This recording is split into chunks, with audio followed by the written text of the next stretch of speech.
Hello, my friend. I'm really glad you chose to pause tonight and spend this moment with Sleepy Zen. Out of all the places you could be, thank you for being here right now and for allowing me to sit beside you for a little while as the night gently settles in.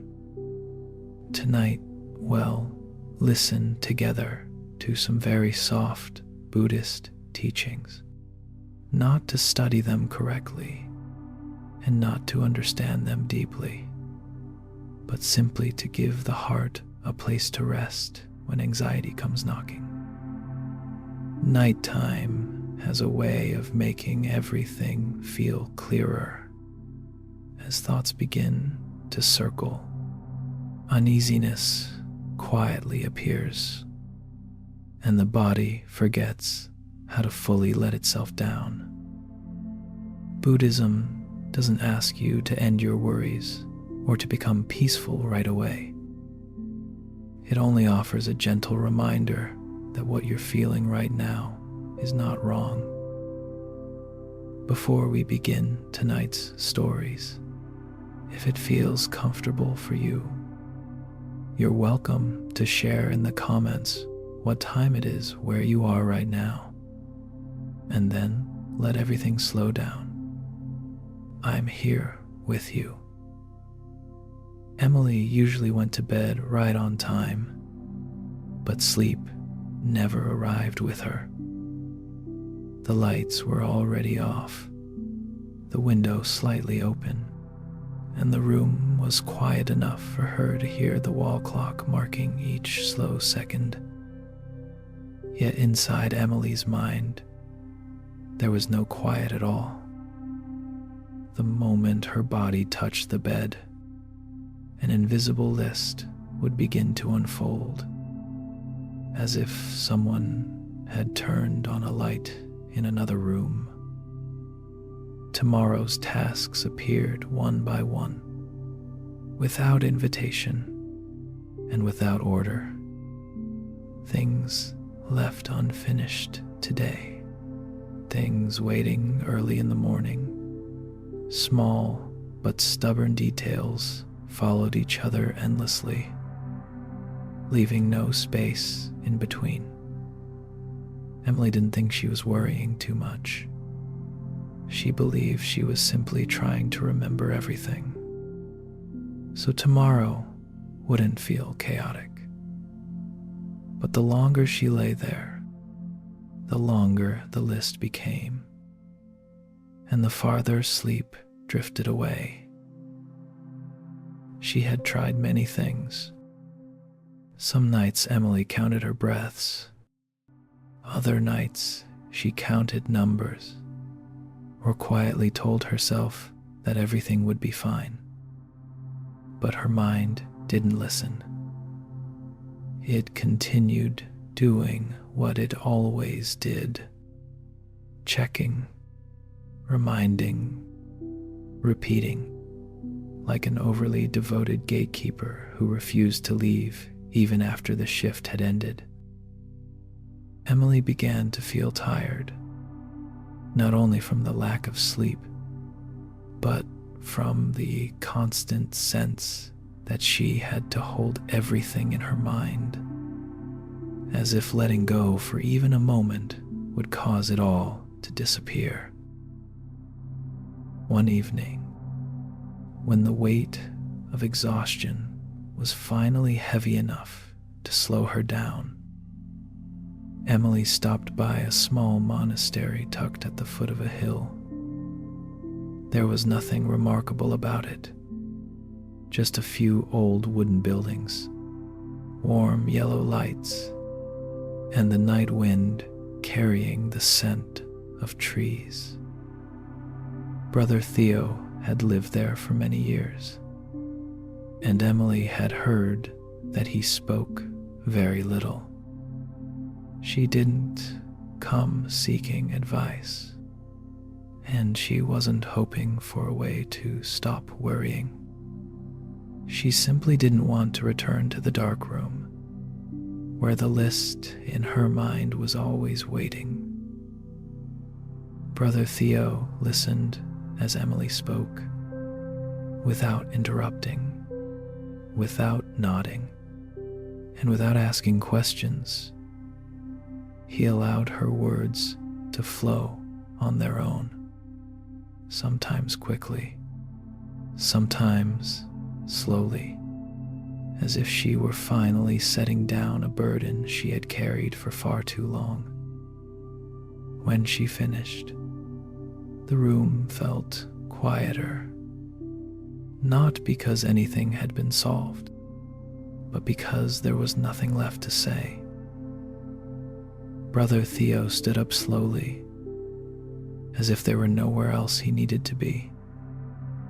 He took a blank sheet of paper and a pen from a wooden shelf, placed them on the table between them, and gently slid them toward Emily. He didn't explain much. He only said that if there were too many things in her mind, she could let her hands help with some of the work. Emily looked at the paper for a moment, then began to write. She wrote without stopping, without editing, without arranging anything. The thoughts in her head simply moved outward, becoming words, becoming lines, becoming a list resting quietly on the page. When the pen finally stopped, Emily noticed that her shoulders had lowered just a little, as if her body had released a long-held breath. Brother Theo didn't look at the paper. He didn't read it, and he didn't ask what she had written. He simply picked it up and folded it slowly, crease by crease, with great care, as if folding a soft cloth after it had been used. When the paper was neatly folded, he placed it to the side of the table, not too far, not too close, and then returned to his seat.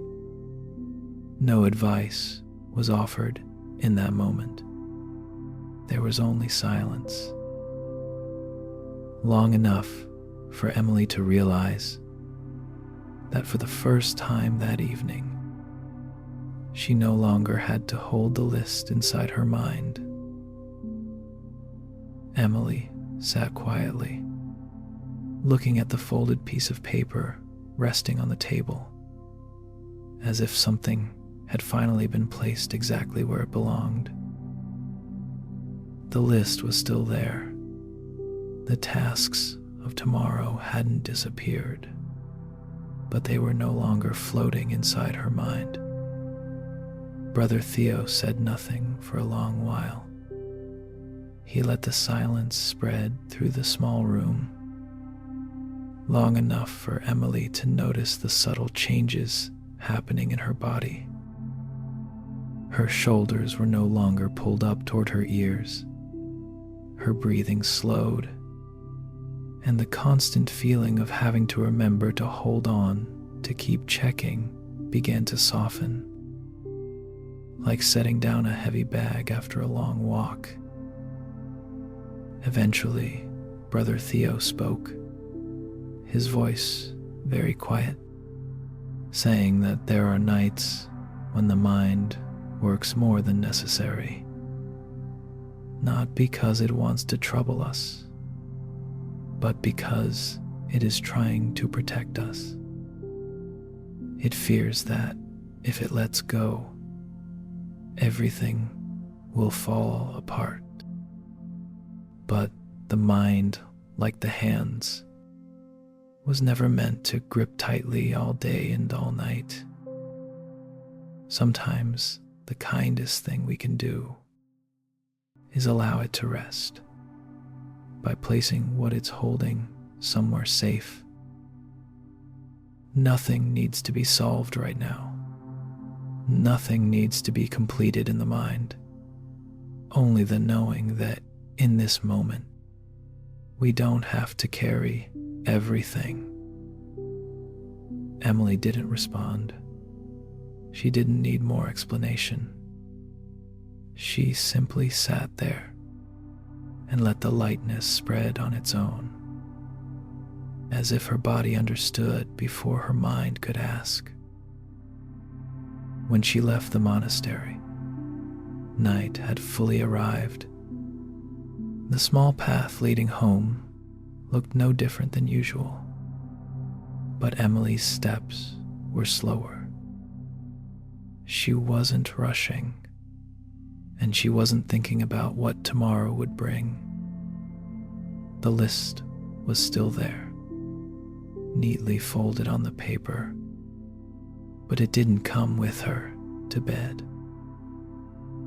That night, when Emily lay down, thoughts still visited, but they no longer crowded in the same way. They came and went, like guests who knew they didn't need to stay too long. Emily didn't try to push them away, and she didn't try to hold on to them. She simply remembered that, if needed, she could set them down. Her breath found a slower rhythm on its own. The room seemed to widen, and small spaces began to appear between her thoughts, just enough for sleep to quietly slip in. A small lesson rests here as well. Sometimes the mind is tired, not because there is too much to do, but because it has been carrying everything all the time. The list in your head doesn't need to be erased, figured out, or made perfect. It only needs a place to be set down, just like placing a heavy bag on the floor. Your shoulders naturally feel lighter, even though everything inside the bag is still there for tomorrow. You don't have to solve your anxiety in order to rest, and you don't have to win against your thoughts to deserve sleep. All it takes is a single moment of allowing yourself not to carry everything, and the mind gains a little more space to breathe. And in that very small space, gentleness begins to appear, quietly and without hurry, enough for you to feel that maybe tonight you don't need to do anything else. The night is still here. The ground is steady beneath you, and whatever you've set down will be waiting tomorrow, after you've rested enough.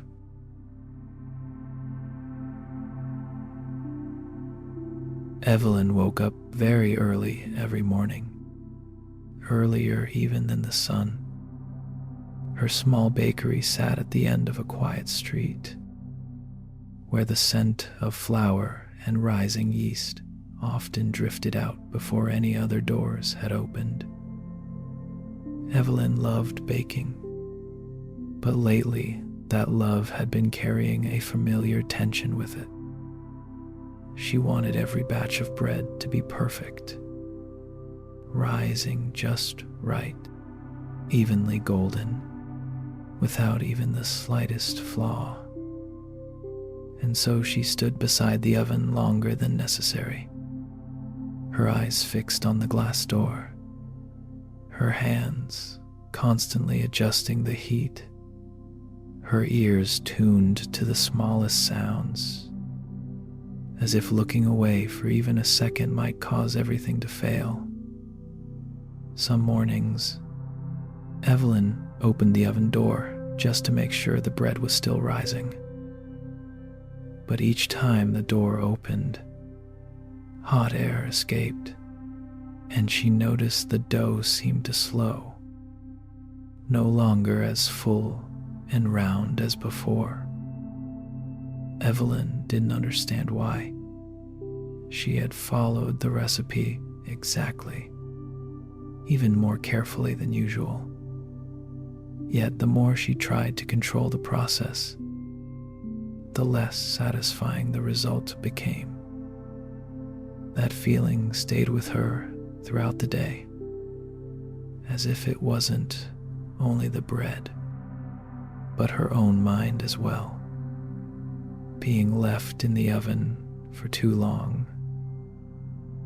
One afternoon, after the bakery had closed, Evelyn carried a bowl of unbaked dough to the small temple on the hill where Master Rowan lived.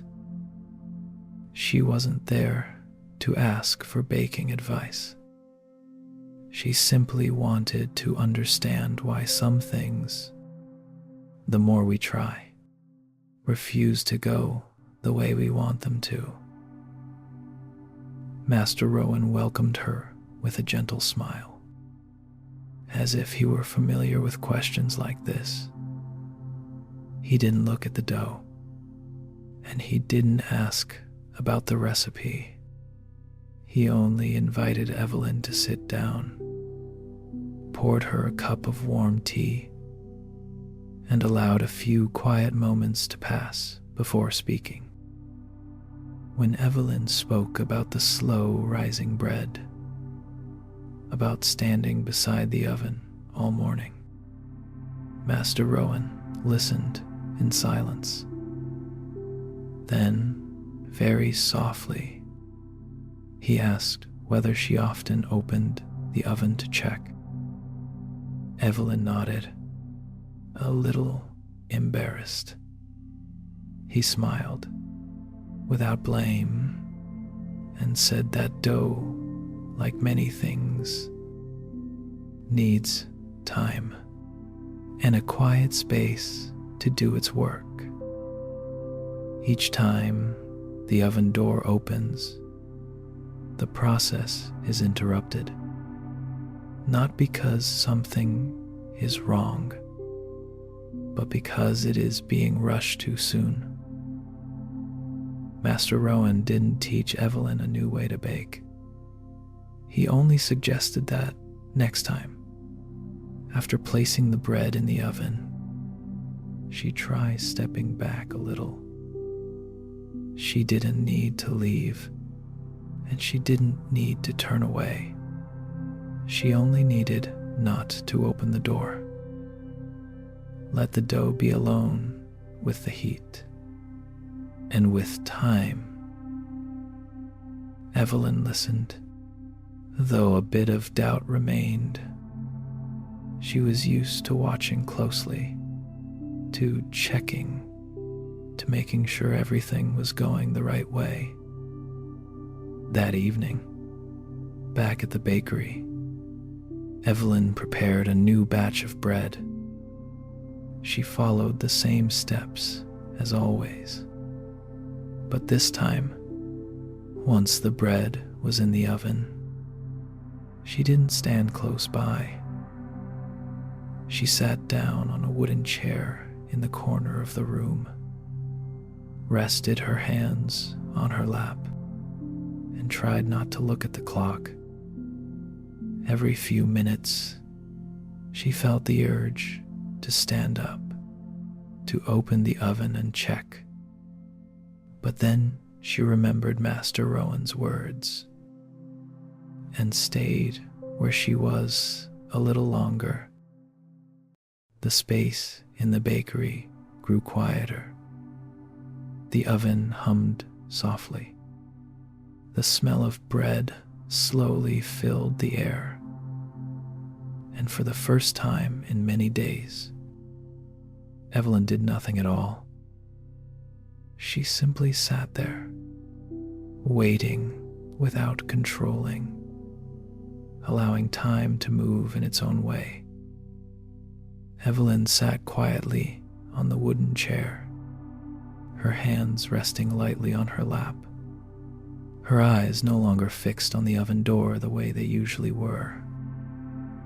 At first, time seemed to move very slowly. Each minute felt longer than usual, and familiar questions kept rising in her mind. Had the bread risen yet? Was the heat enough? Was something going wrong? The urge to stand up and check came and went like a small wave. This time, Evelyn didn't follow it. She let the urge arrive and fade on its own, the same way the heat inside the oven continued its work, even though no one was watching. After a while, the smell of bread began to fill the bakery. Not the sharp scent of rushing, but a warm, full, familiar smell. Evelyn breathed in softly, then let her breath flow out more slowly. She didn't know exactly how much time had passed, only that her body no longer felt as tense as before. When the clock reached the right moment, Evelyn stood up and opened the oven. The bread had risen evenly, its surface gently golden, not hurried and not strained. She stood there for a long moment, not to inspect, but to notice that during the time she had stopped controlling, everything had found its own rhythm. The next day, Evelyn brought that batch of bread to the temple. Master Rowan didn't praise it, and he didn't say much. He simply looked at the bread, then looked at Evelyn, as if asking what she had felt. Evelyn realized then that the change hadn't been in the recipe or the temperature, but in the way she stayed with the process. When she stopped opening the oven, the dough had space to rise. When she stopped checking, her mind had space to settle as well. Master Rowan said very quietly that some things don't need to be pushed in order to become right. They only need to be left undisturbed for long enough. From that point on, Evelyn continued baking every day, but she no longer stood so close to the oven. She learned to trust time, the warmth, and the feeling that she had already done enough. Some batches were not perfect, and she allowed that to be so. Strangely, it was when she stopped trying so hard that the bread began to rise more evenly. Evelyn's bakery remained small, but the space inside grew lighter, as if the room itself had learned how to wait.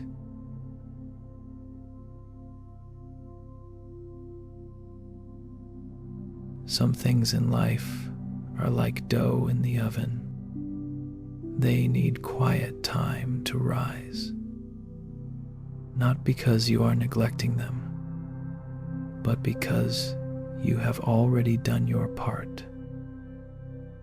Each time you check too soon, each time you rush the result, that space is disturbed.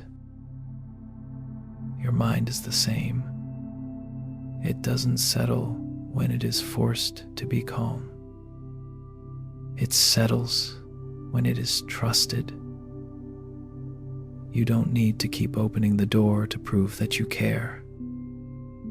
Sometimes the gentlest kind of care is stepping back just a little, allowing things to unfold in their own rhythm, like a slow rising loaf that becomes full and whole.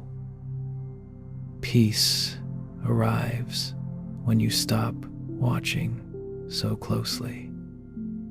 Stop checking and allow time to do the rest for you. Tonight, if there is something inside you that needs time, you don't have to push it. Just stay still and let it rise very slowly in the warmth of the night.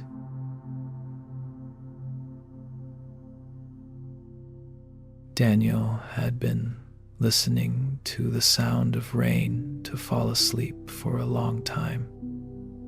At first, it happened by chance. One sleepless night, he opened the window and listened as raindrops quietly landed on the roof outside. The sound wasn't even and had no clear rhythm, yet it was enough to soften the noise inside his mind. From then on, whenever night arrived and his thoughts felt too full, Daniel would turn to the rain. Sometimes it was real rain outside. Other times it was only a recording, playing from a small speaker beside his bed. He believed that if he listened long enough, if he let the sound fill the room completely, his thoughts would eventually fade away. But lately, even while the rain continued to fall, Daniel couldn't sleep. He lay still with his eyes closed, listening carefully to each drop. Yet new questions began to appear in his mind. Why am I still not calm? Why doesn't the rain work the way it used to? Am I doing something wrong? Daniel began to analyze even his own search for peace. He noticed whether the rain was fast or slow, steady or uneven, high or low in tone. And the more he paid attention, the more awake he became, as if his mind had found a new task to cling to. One night, when the rain outside was very light, Daniel stepped out of his house and walked along the dirt path leading to the edge of the forest. He wasn't trying to meditate, and he wasn't searching for answers. He simply wanted to be somewhere else, somewhere without the familiar bed and its repeating expectations. The wind moved through the trees, carrying the damp scent of soil and leaves. Within that moving air, Daniel sensed a very subtle presence, as if the air itself were listening. That was when Airy appeared, not as a clear form, but as a wind that seemed aware. Daniel wasn't startled. Airy didn't speak right away. The silence between them wasn't heavy, but light, like the space between two raindrops. When Daniel finally spoke, he didn't ask about sleep, and he didn't ask about the rain. He only said that he had tried very hard to be at peace. Yet the more he tried, the more tangled his mind became. Airy didn't argue. The wind only stirred gently, carrying the sound of rain falling on leaves, on soil, on different surfaces, each sound slightly different, none of them the same. Airy whispered very softly that rain doesn't fall to help people sleep. Wind doesn't blow to explain anything. They are simply being what they are. Daniel listened, but a familiar confusion still remained inside him. He was used to everything having a reason, a purpose, even peace. Without realizing it, he treated it as something that needed to be achieved. Airy didn't correct him. The wind continued to pass through, holding on to nothing, stopping for nothing, never trying to prove that it was doing things the right way. Daniel sat down beneath a large tree, his back resting against the cool trunk. The sound of rain was still there, but he no longer tried to listen the right way. Sometimes he heard it clearly. Sometimes he forgot it altogether. And in those moments of forgetting, his mind unexpectedly felt lighter. Not because he had understood something, but because he had briefly stopped analyzing. Airy said nothing more, allowing Daniel to notice on his own that when he stopped asking why, the sound grew gentler. Not because it had changed, but because he had stopped demanding that it do something for him. The rain continued for a while, then slowly eased. Daniel remained there, not waiting for any special moment. He simply let the wind pass, let the rain fall, and then stop, like things that come and go without needing an explanation. In that simplicity, a small space opened inside his mind. Not large, but enough for him to feel that he didn't need to do anything else. When Daniel stood up and stepped away from the tree, the rain had grown much lighter. The last drops fell sparsely, as if the sky itself were slowing down.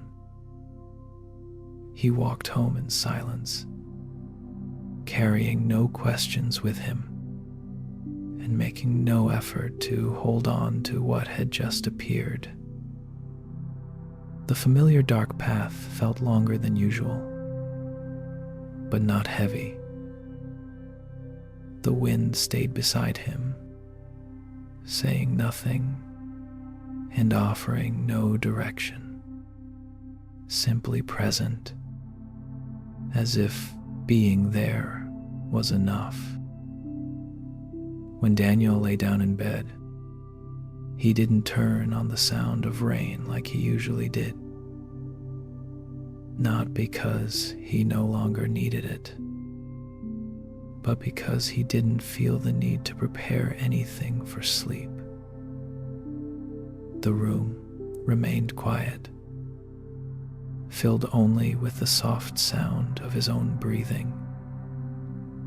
Familiar thoughts came by, but they no longer demanded attention the way they once had. Daniel didn't push them away, and he didn't analyze why they appeared. He let them be, the same way he let rain fall on the roof. without standing up to look. In that stillness, Daniel realized that for a long time, he had treated peace as something that needed to be understood before it was allowed to arrive. He believed that if he listened to the right sound, followed the right method, and understood the right reason, then his mind would finally settle. But tonight, when he stopped searching for an explanation, everything softened on its own. There was no sudden clarity and no sense of victory.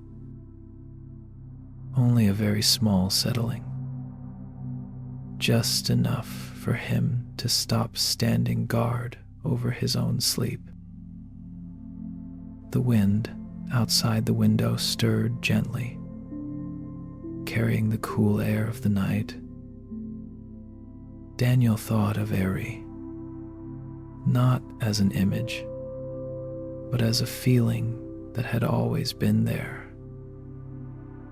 The wind didn't stay, yet it didn't disappear either. It simply passed through, leaving a little more space behind it. Within that space, Daniel allowed his body to grow heavy against the bed. Without holding, without controlling, he didn't know when sleep arrived. He only knew that when it did. He didn't need to do anything to welcome it.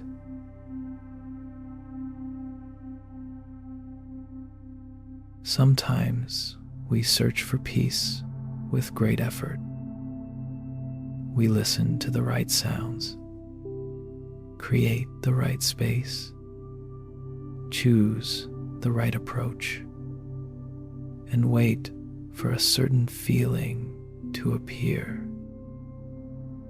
But peace is not a reward for understanding, nor is it the result of a correct calculation. It doesn't need to be explained, and it doesn't need a reason to stay. Just as rain doesn't fall for anyone, and wind doesn't blow to prove anything, your mind can settle without you making it settle. When you stop analyzing and stop asking why you're still not okay, a very small space begins to open. In that space, everything is allowed to be as it is, without being pushed or corrected. And it is precisely when you stop demanding that peace arrive in a certain way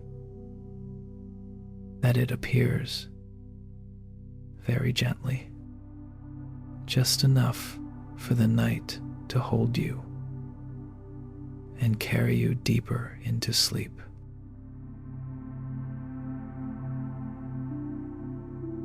Mr. Collins lived with his flock of sheep on a gentle hillside where the wind moved steadily and the grass grew low. He had known this rhythm of life for a very long time. Opening the gate each morning and counting every sheep again as evening came.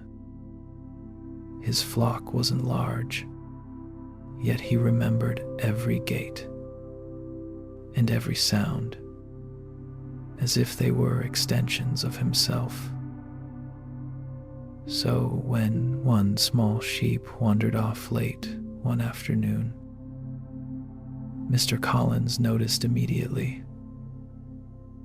He saw it standing farther away than usual, separated from the flock, its eyes unsure, as if it no longer knew which direction to turn. He called out, his familiar voice echoing across the hill. But the sheep only startled and ran a few steps farther away. Mr. Collins began to feel uneasy. Night was approaching. Mist was starting to settle, and he didn't want to leave a sheep alone out there. He quickened his pace, holding the rope he usually used to pull stubborn sheep back. When he got close enough, he grabbed the rope and pulled hard. The sheep panicked and struggled, pulling the tension straight into his hands. The more he pulled, the more the sheep resisted, and the tighter the rope became, until the distance between them felt not smaller, but harder to control. Brother Caden happened to be walking along the narrow path at the foot of the hill.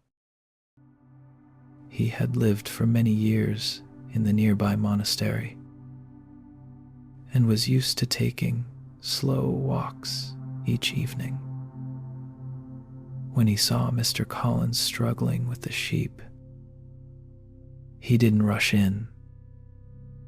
He stood still for a moment, watching, as if listening with more than just his eyes.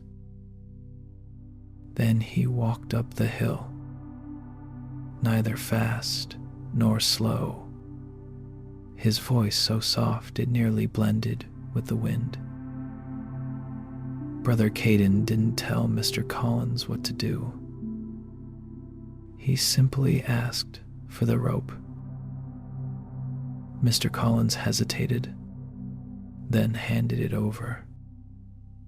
Brother Caden didn't pull.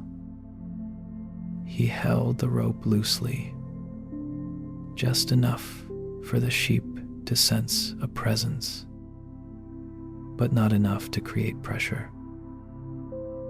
He stood slightly to the side, not facing the sheep directly, and began to take small, slow steps, making gentle, wordless sounds, the way someone might soothe a frightened child. The sheep stopped struggling. It stood still, ears lifted, its body still tense, but no longer fighting. Brother Caden didn't head straight for the pen. He walked in a wide arc, giving the sheep space to turn on its own. Each step he took was slower than a heartbeat, as if he had nowhere urgent to be. Mr. Collins watched, doubtful at first, then gradually sensing that something was changing. The rope was no longer tight. The air around them softened as well. The sheep began to follow, very slowly, not because it was being pulled, but because it no longer felt threatened. It followed the gentle rope, the pace of Brother Caden's steps, the quiet that carried no urgency. Darkness settled in, yet no one hurried. The flock waited in the distance, as if already aware. And inside Mr. Collins, something slowed too. as if he had finally loosened a force he had been using for far longer than he realized. The sheep moved more slowly now, heading back toward the flock, no longer startled by every small sound. Brother Caden continued to hold the rope very loosely, as if it were no longer a tool, but simply a sign of presence. He walked even more slowly than the sheep, allowing it to choose its own pace. As the distance between the sheep and the waiting flock gradually closed, Mr. Collins noticed his own breath becoming lighter. He was no longer bracing himself to pull, no longer tensing in anticipation. Everything unfolded slowly, yet without difficulty. When the sheep rejoined the flock, Brother Caden stopped. He didn't move forward, and he didn't turn back right away. He simply stood there, watching the flock settle together, as if everything had naturally found its place. Mr. Collins stepped closer and took the rope back into his hands. Only then did he realize that his grip was no longer tired. The rope rested softly in his palm, neither tight nor heavy. Brother Caden spoke very quietly, saying that some things, when they are afraid, don't need to be pulled back. They only need to feel safe enough to return on their own. The two men walked down the hill together, speaking very little. Night had fully arrived, and the last light of the day rested gently on the grass. Mr. Collins thought about other moments in his life, times when he had relied on force to set things right. He pulled when things drifted away, pushed when things slowed down, and called it responsibility. But tonight, as he watched the sheep standing quietly in the pen, he realized that tension is not always necessary. Later that evening, back at home, Mr. Collins sat still on the wooden chair by the porch. There was nothing left to do, and no sheep left to find. The wind moved softly across the field, carrying the scent of earth and dry grass. He remembered the way Brother Caden had held the rope, loose but not absent, present without pressure. And in that moment, he felt as if he too was being guided home, not by force, but by a gentleness he rarely offered himself.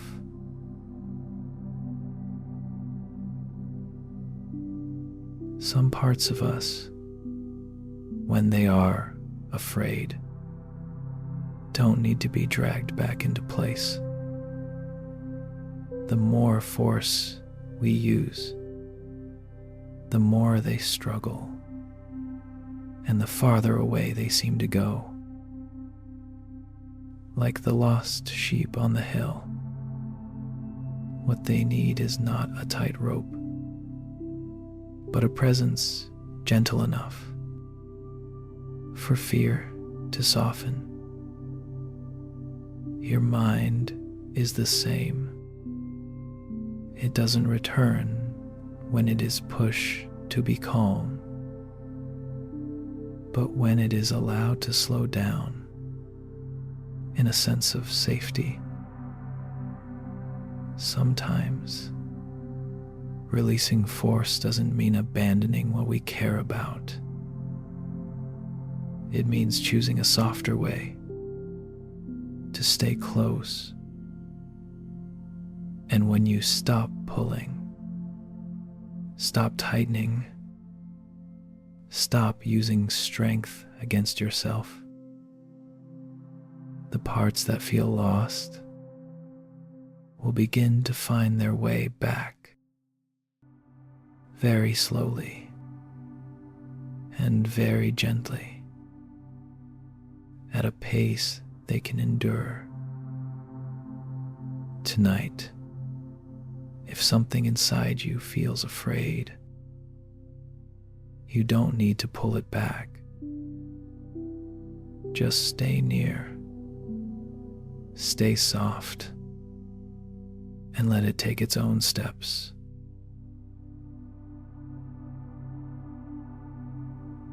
Sophie finished a long day after the sky had already darkened. Her classroom returned to silence. Once the last children had been picked up, yet inside Sophie's mind, the sounds refused to stop. Voices calling out, chairs scraping the floor, questions following one after another. All of it still echoed somewhere behind her forehead. She cleaned the classroom very slowly, not because there was more work to do, but because if she stopped, she was afraid she would hear those sounds more clearly.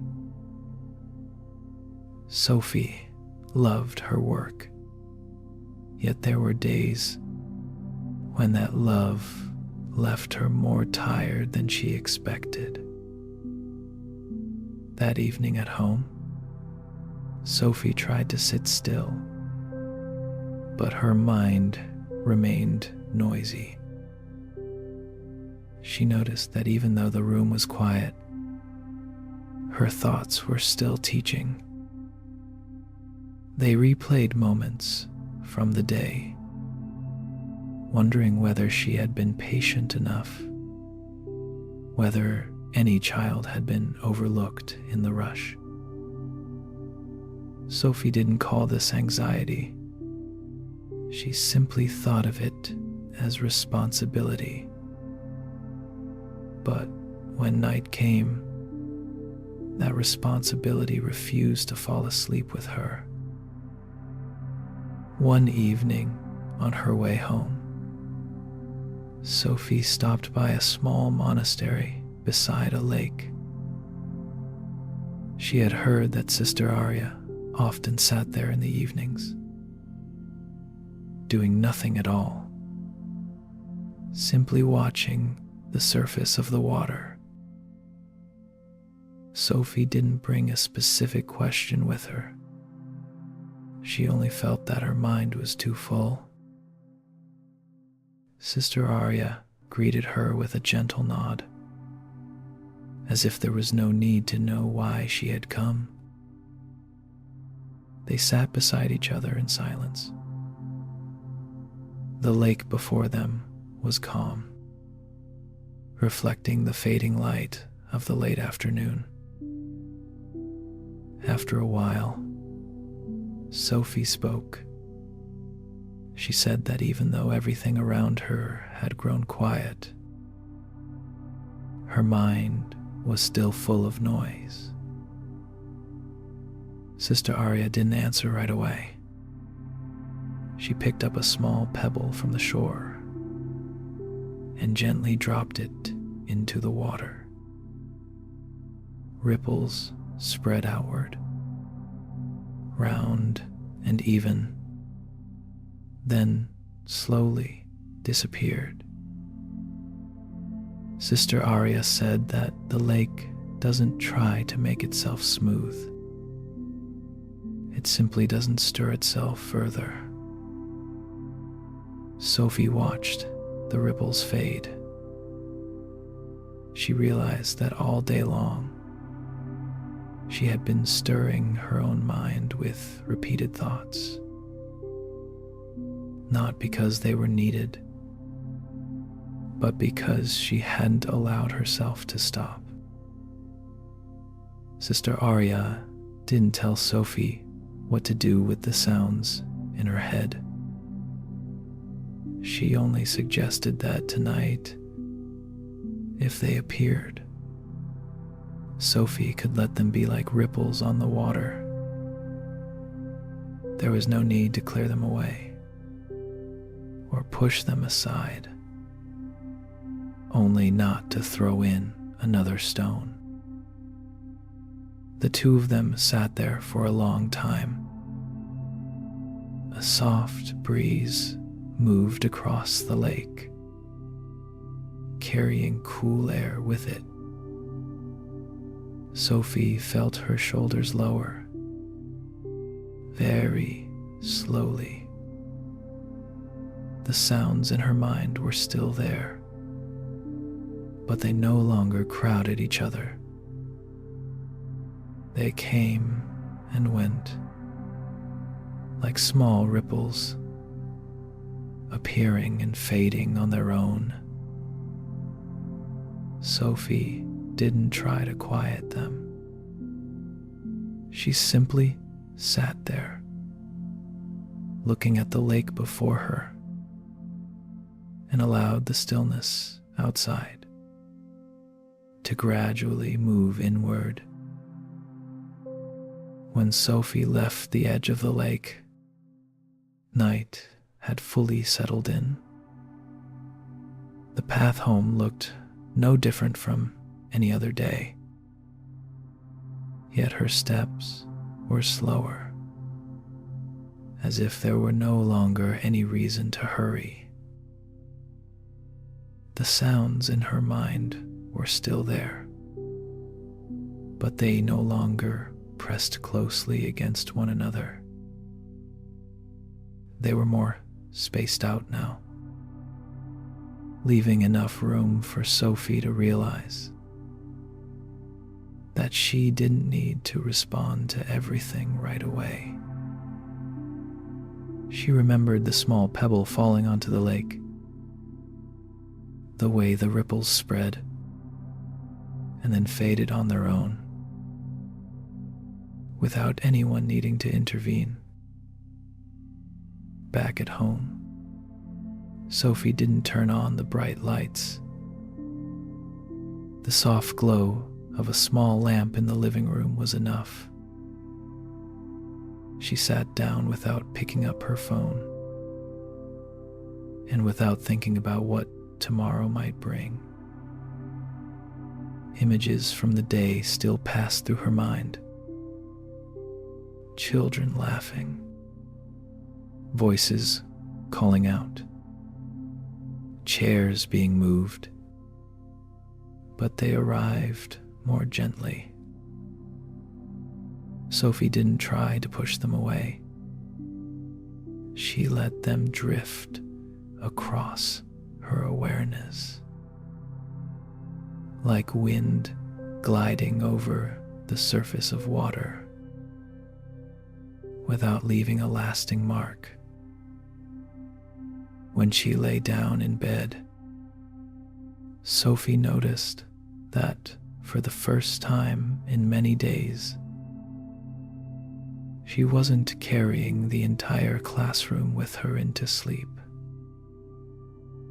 Not because she had forgotten, but because she had allowed herself to stop stirring what had already happened.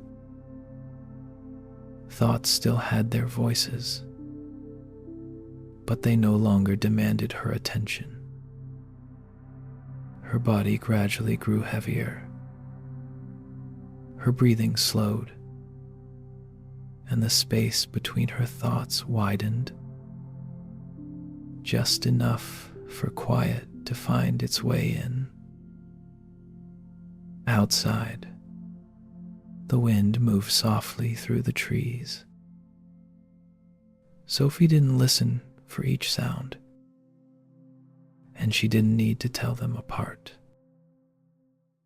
She simply sensed the gentle presence of the night.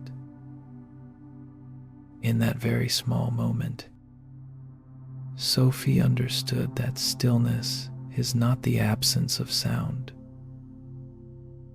but the absence of the need to react to every sound that appears.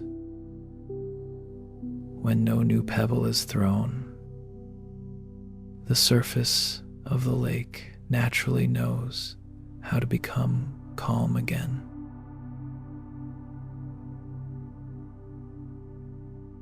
The sounds in your mind are like ripples on the surface of a lake. They don't appear because you've done something wrong, and they don't need to be cleared away for things to become quiet. The more you try to push them aside or smooth the surface, the more the water is disturbed. Stillness doesn't come from controlling sound, but from stopping the stirring. When you allow the inner noise to be there, without reacting, without adding new thoughts onto old ones, it will find its own way to fade. Like a lake after a pebble has fallen, it doesn't need to be managed, only given time and left undisturbed. Tonight, if the sounds of a long day are still echoing inside you, you don't need to make them disappear. Simply sit quietly long enough. Don't throw in another pebble, and let stillness return on its own. Very slowly and very gently, in its own way.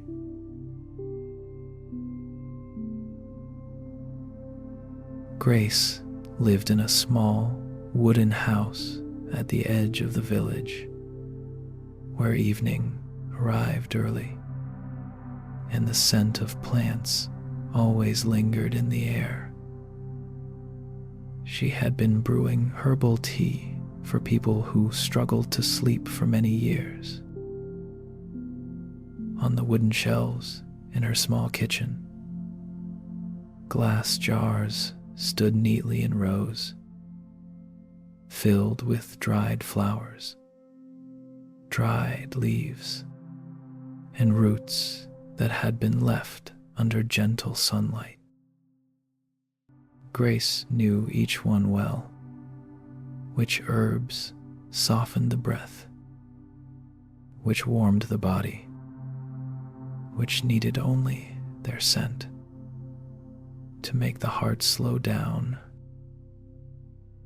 Most evenings passed quietly. People came to collect their tea, spoke softly, received a warm bundle in their hands, and then left. But on some nights, a few returned and said they still couldn't sleep. Grace listened without surprise. She brewed the tea again, adjusted the amounts, adding and reducing with great care.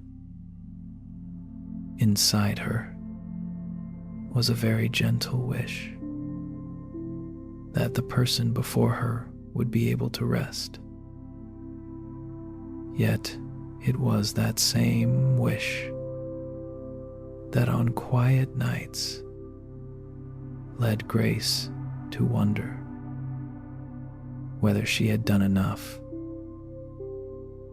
One evening, when the night was especially still, Grace sat alone in the kitchen with a steaming teapot in front of her. She thought of those who had drunk the tea and still lay awake. She wondered if there was an herb she hadn't tried, a recipe she didn't yet know. As these thoughts arose, her hands slowed. She realized that no matter how gentle the tea was, some people still couldn't sleep. Not because they lacked tea, but because they were trying too hard to sleep. Grace carried the teapot out to the small garden behind her house. There was a shallow pond there, where a few lotus flowers had been growing for years. During the day, the lotus blossoms opened wide, but when night arrived, their petals slowly began to close, very gently and very naturally. Grace had seen this many times before, but tonight she stayed longer. She sat down on the stone steps, the cup of tea resting beside her, not drinking it right away. In the soft moonlight, a very faint glow appeared near the surface of the water. Vina arrived, not in a clear form, but as a gentle feeling, like standing near a flower that had just finished blooming. Grace wasn't startled. She simply sat there, sensing that presence, the way she sensed the tea cooling beside her. Vina didn't speak at once. The entire garden seemed to breathe more slowly. After a while, Grace spoke. She said that some people came to her seeking sleep, yet the more they wanted it, the more awake they became. She said that she felt helpless, even though she had tried to be gentle. Vina didn't argue. The light only shifted slightly, like a lotus petal moving in the breeze. Vina whispered that the lotus doesn't close because someone tells it to close. It closes because night has arrived.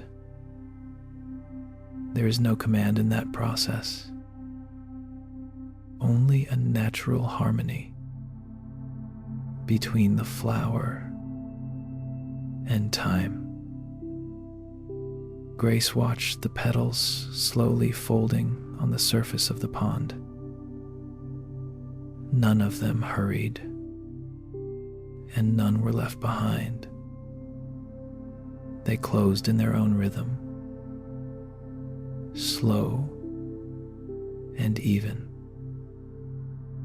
Grace suddenly understood that sleep might be the same way.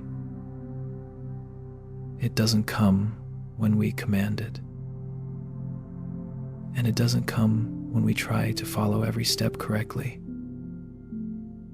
It comes when the body and mind feel safe enough to release. Tea is only a small part of that permission, and sometimes even her very gentle wishing could quietly become a kind of pressure. Soft, but still pressure. Grace took a sip of the tea, now cooled. The floral scent spread lightly, not strong and not distinct. She stayed there a while longer, not searching for answers, simply watching the lotus pond and allowing the night to continue doing its work. Grace sat beside the lotus pond for a long time that night. She didn't try to remember Venus words, and she didn't turn them into something she needed to apply. She simply let the image of the lotus petals slowly closing remain with her, like a reminder that didn't need to be repeated. When she returned inside, she didn't brew more tea, and she didn't think about new recipes. She turned off some of the lights, letting the small kitchen rest in a softer glow, and went to bed earlier than usual. In the days that followed, Grace continued to brew tea as she always had. Yet something had quietly shifted when she handed a bundle of tea to those who came.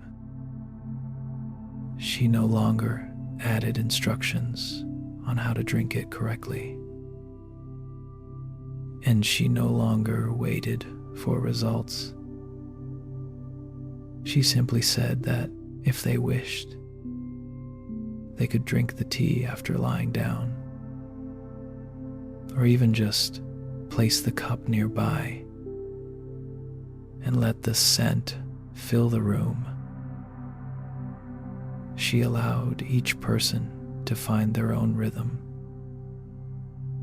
without needing to fall asleep right away, and without needing to feel sleepy at all. One person returned and said that they hadn't slept much that night, but they had felt more at ease. Grace smiled, without correcting or adding anything. She realized that this ease mattered far more than slipping immediately into sleep. When the body is allowed not to try, sleep can come later, naturally, like a lotus petal waiting until the night is deep enough to close. On another evening, Grace sat by the lotus pond again. The moon rose late, its light dim. The lotus flowers were nearly closed now, leaving only a few narrow openings. There were no loud sounds, only water gently moving and the wind passing through. Grace felt a very soft sense of steadiness in her chest, without knowing why. She didn't name it, and she didn't hold on to it. She simply let it be there, together with the night. Vina did not appear again, yet Grace didn't feel a sense of absence. She understood that what was needed had already been spoken. Through the image of the closing lotus petals, no more words were necessary. When she went back inside, Grace lay down without waiting for sleep. She allowed her body to grow heavy, as if being placed somewhere very safe.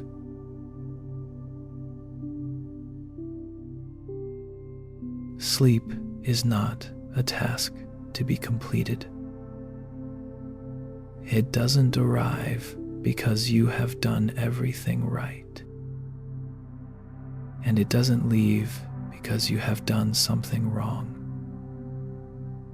Sleep is like a flower closing when the night is deep enough,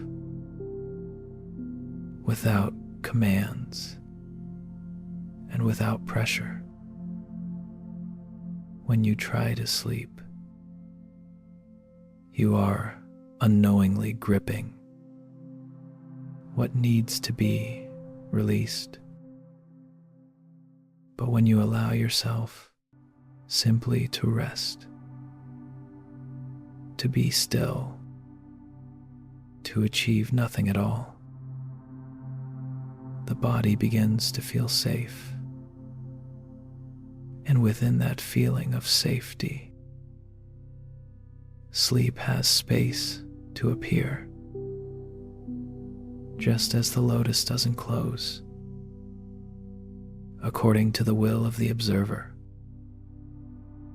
Peace does not arrive by force of intention. It comes when you stop giving orders, stop waiting, and allow the night to do its very gentle work.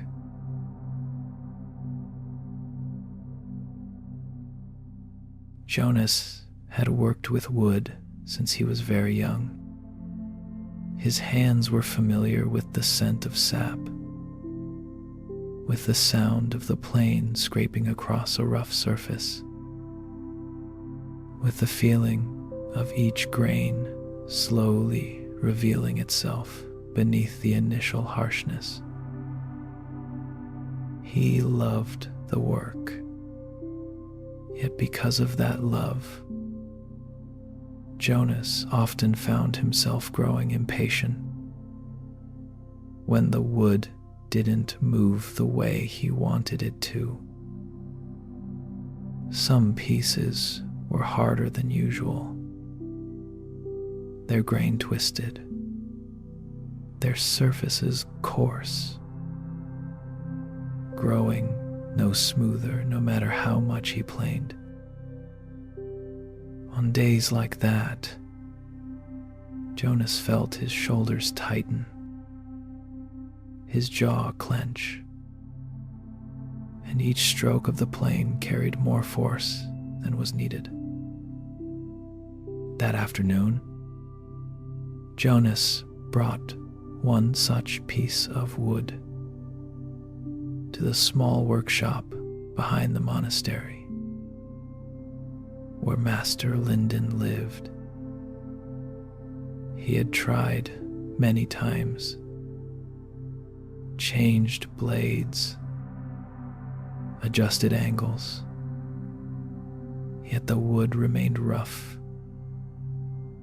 unwilling to soften. Jonas didn't say much. He simply placed the piece on the table, as if setting down a frustration that had been building for a long time. Master Linden looked at the wood for a long while, without touching it, and without asking why Jonas had brought it. The workshop was quiet, with only the late sunlight slipping through the window and settling into slow bands across the floor. Master Linden picked up an old plane, rested his hand on the wood, and then stopped. He didn't begin right away. He closed his eyes for a moment, as if listening to something that made no sound. Jonas stood nearby, feeling the silence stretch longer than he was used to. He waited for instruction, for a technical suggestion, but nothing came. At last, Master Linden began to plane. The first stroke was very slow, so light that Jonas could barely hear it. Thin curls of wood rolled away and fell to the floor like dry leaves. Master Linden didn't look at the result and didn't check the surface. He simply continued, one stroke at a time, steady and unhurried, as if there were nowhere else he needed to be. Jonas noticed that Master Linden's hand used very little force, yet the movement was grounded and complete. Jonas began to notice his own breathing. As Master Linden worked slowly, Jonas found himself breathing more slowly too. The earlier frustration softened, not because the wood had become smooth, but because no one was pushing it to change.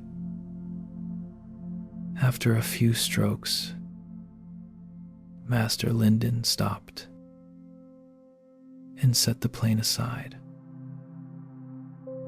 He didn't say the wood was finished, and he didn't comment on whether it was rough or smooth. He only looked at Jonas and said very quietly that the wood will tell us what it needs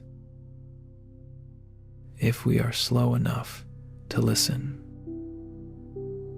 Jonas picked up the plane again. At first, his hand still carried its old habit of force. Then, under Master Linden's quiet gaze, he eased the pressure just a little. The sound of the plane changed, no longer sharp, but deeper and more even. Jonas stopped thinking about finishing. He paid attention only to the feeling in his hands, to the way the wood responded. Sometimes the plane moved smoothly. Sometimes it caught slightly. And for the first time, Jonas didn't feel irritated by that. Time passed very slowly in the workshop. The light shifted across the floor, and the wood gradually changed, without Jonas knowing exactly when. He didn't check it, and he didn't compare it to the image he had started with. He simply stayed there, with the wood, with the slow rhythm, spreading quietly through his body. Jonas continued planing the wood in near complete silence. He no longer counted the strokes, and he didn't check the surface after each pass. His hands moved slowly, not because he was trying to be slow, but because there was no longer any reason to hurry. With each stroke of the plane, he felt the wood respond more clearly. Some places were smooth, others resisted slightly, yet none of them stirred the irritation they once had. He allowed his hands to adjust on their own, very subtly and very gently, guided by signals that were almost invisible. Master Linden no longer stood beside him. He sat quietly in the corner of the workshop, like a part of the room itself. That presence carried no pressure and no expectation. Jonas noticed that when no one was watching for an outcome, his body naturally found a rhythm that fit. His shoulders lowered, his jaw loosened, and his breath spread more evenly. The wood gradually softened, not because it was forced, but because it was being touched in the right way. When Jonas finally stopped, he didn't know whether the piece was finished or not, and it no longer mattered. The surface wasn't perfect. Traces of rough grain still visible, yet he felt no need to fix it further. He set the plane down and rested his hand on the wood, feeling the faint warmth left behind by his touch. Master Linden stepped closer, looked at the wood, and gave a very slight nod. It wasn't praise, but a quiet acknowledgement that everything had been done enough. On his way home, Jonas carried the piece of wood with him, but the heaviness he had felt before was gone. He thought of other moments in his life when he had tried to plane things smooth too quickly, to fix them, to push everything into order. And he realized that roughness is not always a problem to be solved. Sometimes it is simply asking to be met more slowly. That night, Jonas lay down in bed with a feeling that was both familiar and new. His body was gently tired, but not tense. The thoughts of the day didn't crowd in. They appeared and faded, like thin layers being shaved away from wood. Jonas didn't try to think them through. He let the slow rhythm of the workshop from earlier in the day continue spreading into the night.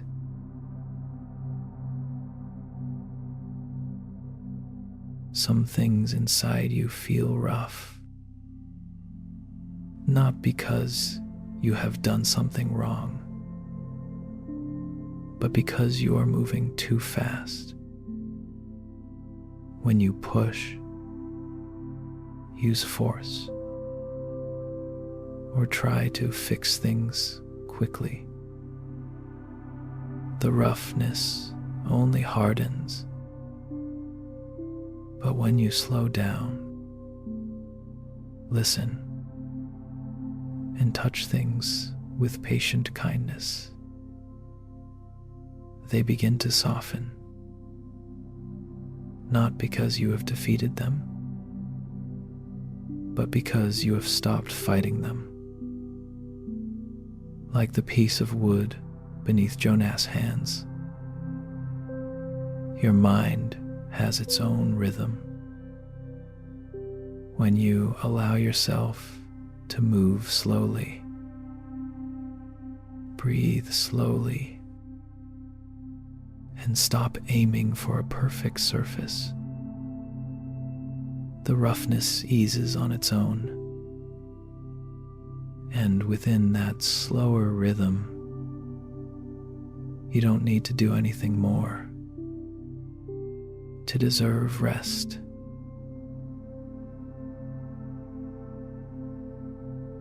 Grandpa Ellis often stayed awake very late, not because he wasn't sleepy, but because he was used to sitting with the night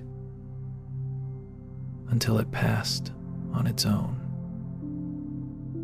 His small wooden house stood at the edge of town, where streetlights rarely reached. When others had already turned off their lights, Ellis remained by the window, gazing at the open sky above the roof, as if he were waiting for something, or perhaps waiting for nothing at all. Some nights the sky was clear, and stars appeared early, bright and countless. Other nights, thick clouds gathered and covered everything. Nights like those often made people restless. Ellis had heard many say that such nights felt too long, as if they refused to end. But Ellis was different. He had lived long enough to know that a night is still just a night,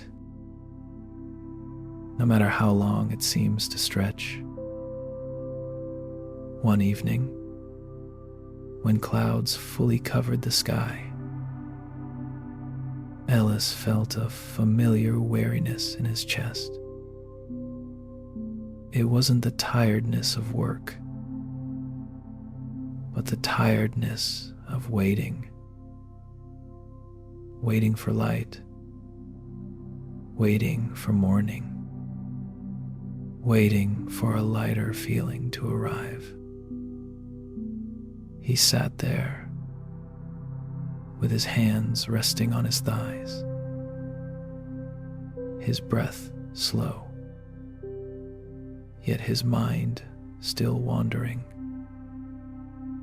He wondered whether there were stars that night, then gently reminded himself that he didn't need to see stars to know the sky was still there. In that moment, Kael appeared, not as a clear figure, but as a soft sense of vastness, like the feeling that arises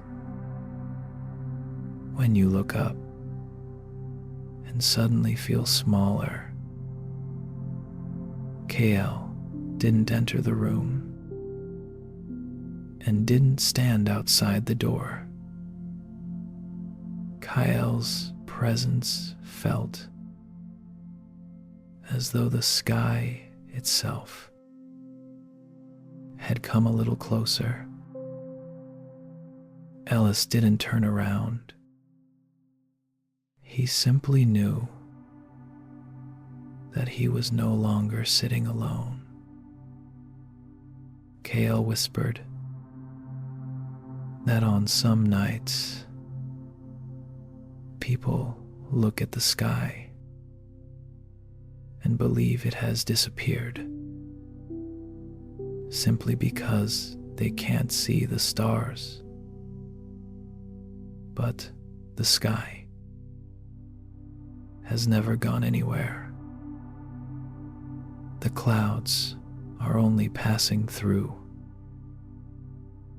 Ellis listened without argument. He remembered nights from his youth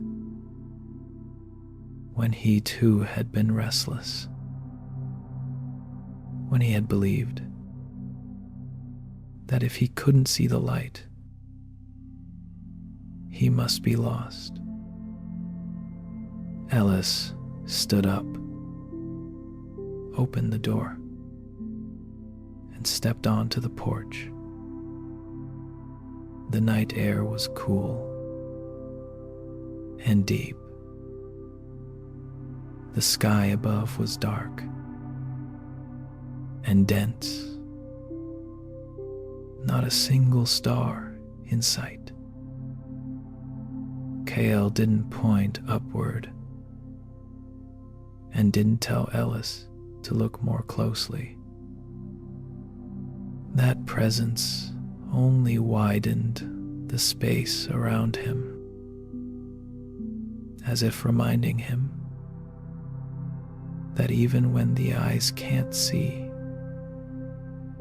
the sky is still vast enough to hold everything. Ellis sat down on the old chair on the porch. He didn't search for signs in the sky. He simply allowed the night to be there, surrounding him. In that quiet space, he realized that his weariness hadn't come from the darkness itself, but from wishing the darkness would pass more quickly. When he stopped wishing, the night suddenly felt lighter, not because it had changed, but because he had stopped resisting it. Ellis sat on the porch for a long time. Time was no longer measured in hours or minutes, but in the depth of the darkness around him. Clouds still covered the sky completely, hiding every star. Yet this no longer made him restless. He remembered Kale's whisper that stars do not disappear. When clouds arrive, and that the sky does not need to prove itself. Through light, Ellis let his breath slow, as if with each exhale, another layer of waiting gently fell away. At some point, though it was hard to say exactly when, the clouds began to thin. The whole sky didn't suddenly brighten, but in one small corner, a faint point of light appeared. Ellis noticed it. then turned his gaze away. He didn't cling to the moment, and he didn't wait for more. He no longer needed stars to trust that the night was moving on. KL said nothing more. That presence gradually dissolved into the space around him, like the sky itself, widening and blending back into the night. Ellis stood up, closed the porch door, and went back inside. The room was dark, but it no longer felt heavy. He lay down on the bed without thinking about whether he would sleep or not. He simply let his body rest there, supported by the familiar bed. The darkness was no longer something to get through, but something that stayed with him, gentle and close.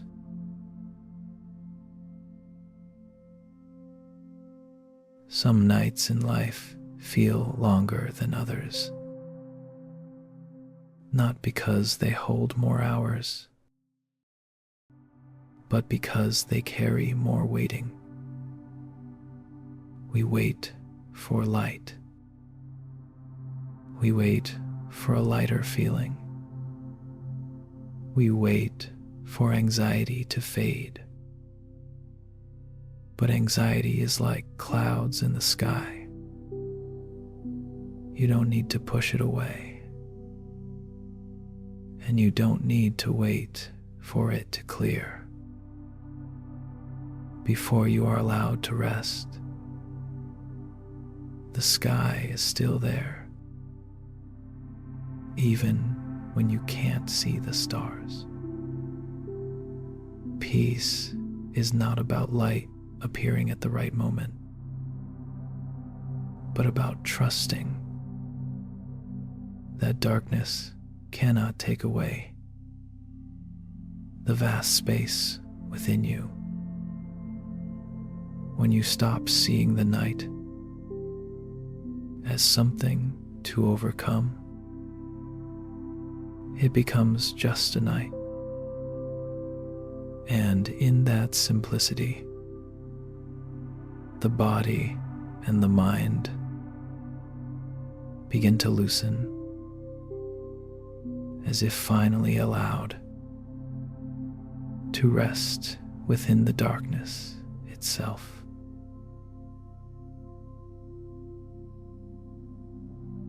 Lydia had been making lanterns since she was very young. She was familiar with cutting paper, shaping frames, placing candles just right, and waiting for the light to slowly spread through each thin layer. Her lanterns were often hung during the town's small festivals, where the light didn't need to be bright, only warm enough for people to see one another a little more clearly. Lydia once loved the moment a lantern was lit, when everything suddenly glowed, as if a full day of effort had finally taken shape. This year, however, Lydia found herself working later than usual. The festival was approaching, and a familiar thought kept returning. This lantern had to be more beautiful than last year.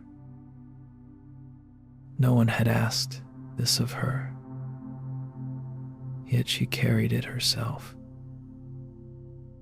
Each night, after the town had grown quiet, Lydia remained in her small workshop, adjusting the smallest details. Even as her hands grew tired, she didn't allow herself to rest,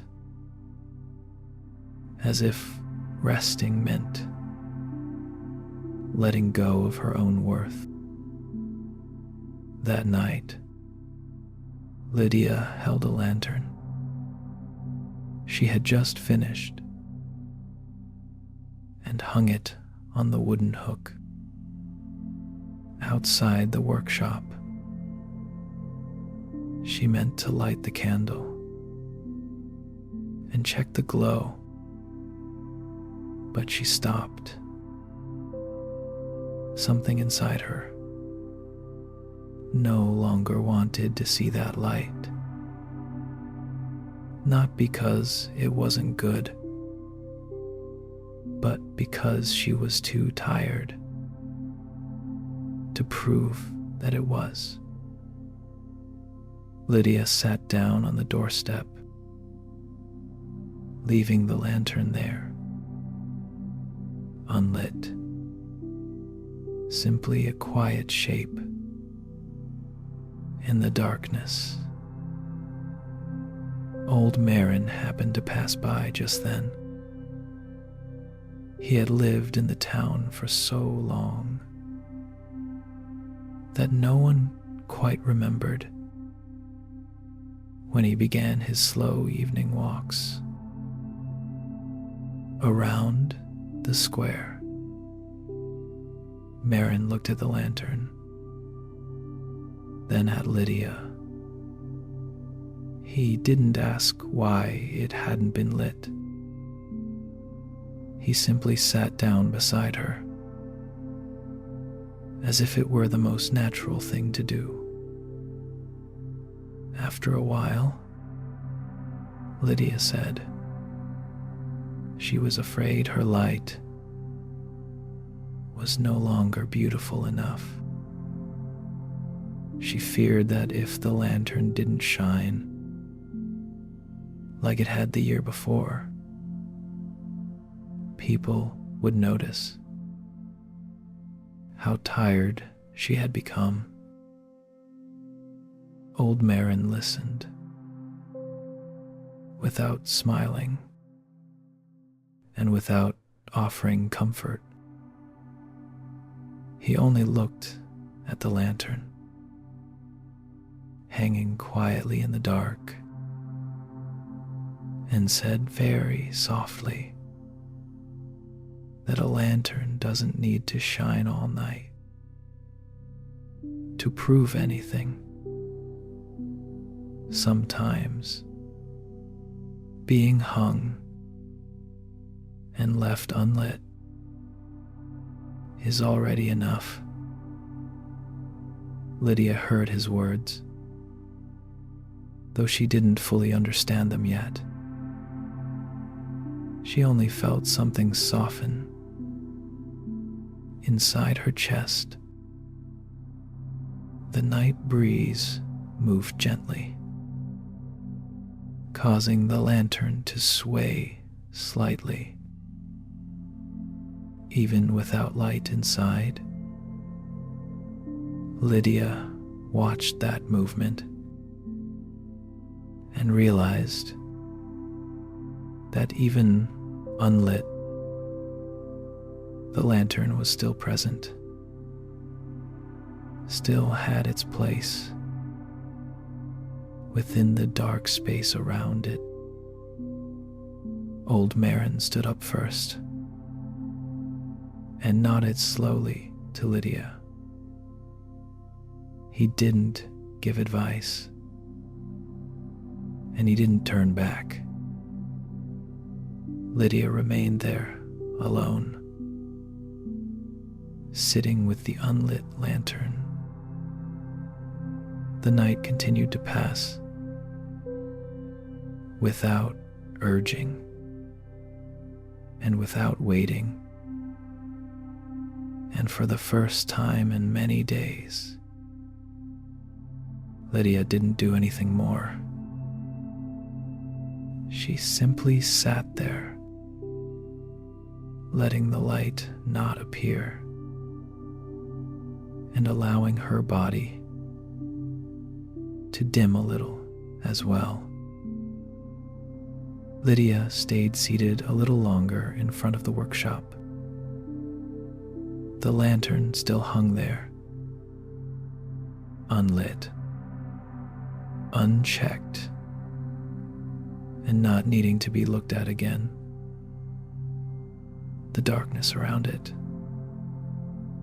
didn't make it disappear. It only softened its edges. Lydia felt her body growing tired in a very honest way.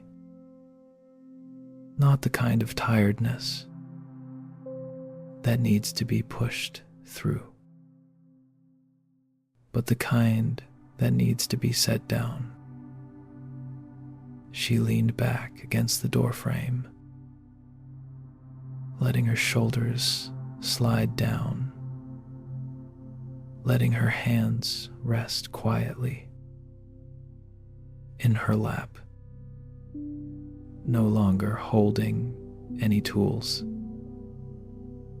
That night, Lydia didn't return to the workshop. She closed the door earlier than usual and walked home. When the town was very quiet, the familiar road felt longer, but not heavy. There was nothing waiting for her at the end of it, and nothing being missed. She walked slowly,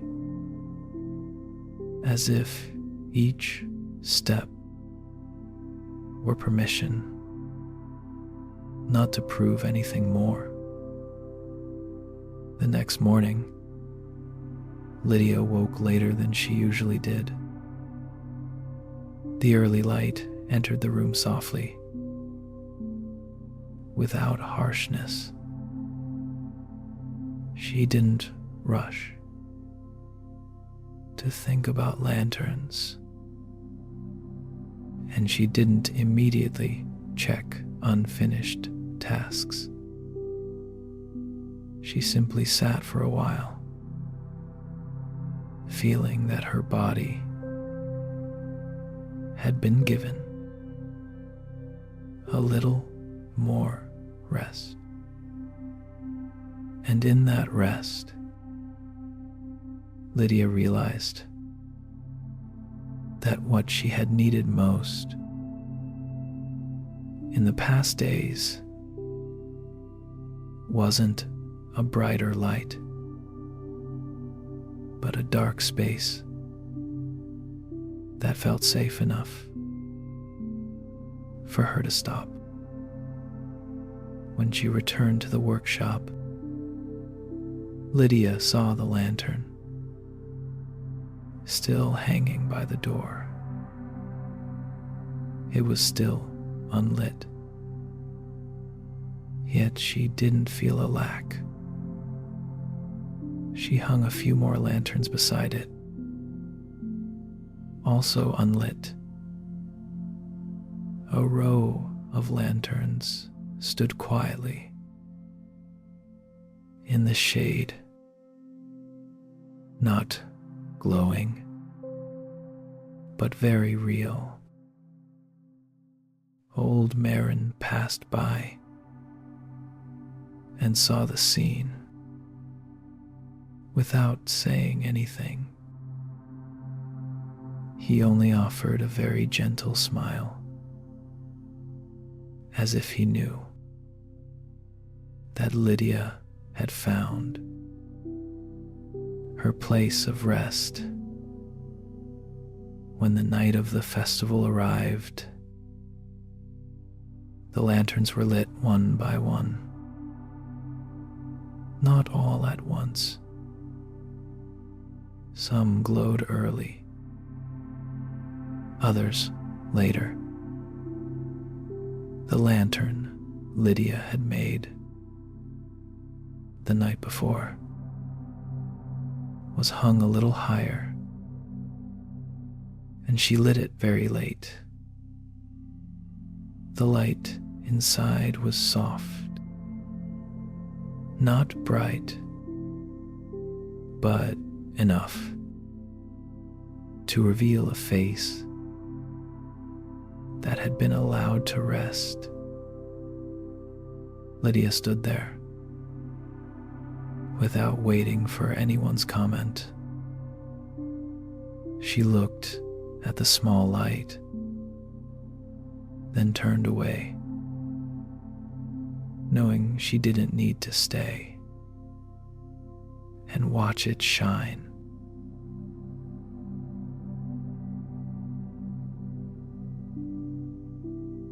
There are times when we believe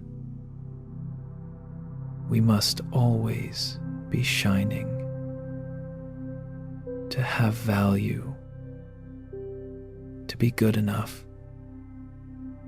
strong enough, bright enough, not to be forgotten. But like Lydia's lantern, value does not come from always being lit. There are moments when being hung and left unlit is already enough. When you allow yourself to dim, to pause without proving and without comparing, the body and mind finally have space to rest. True light doesn't disappear when you're not using it. It simply waits patiently until you are ready. And sometimes the gentlest thing you can offer yourself during a long night is permission not to shine at all, so you can rest fully within the safe darkness of the night.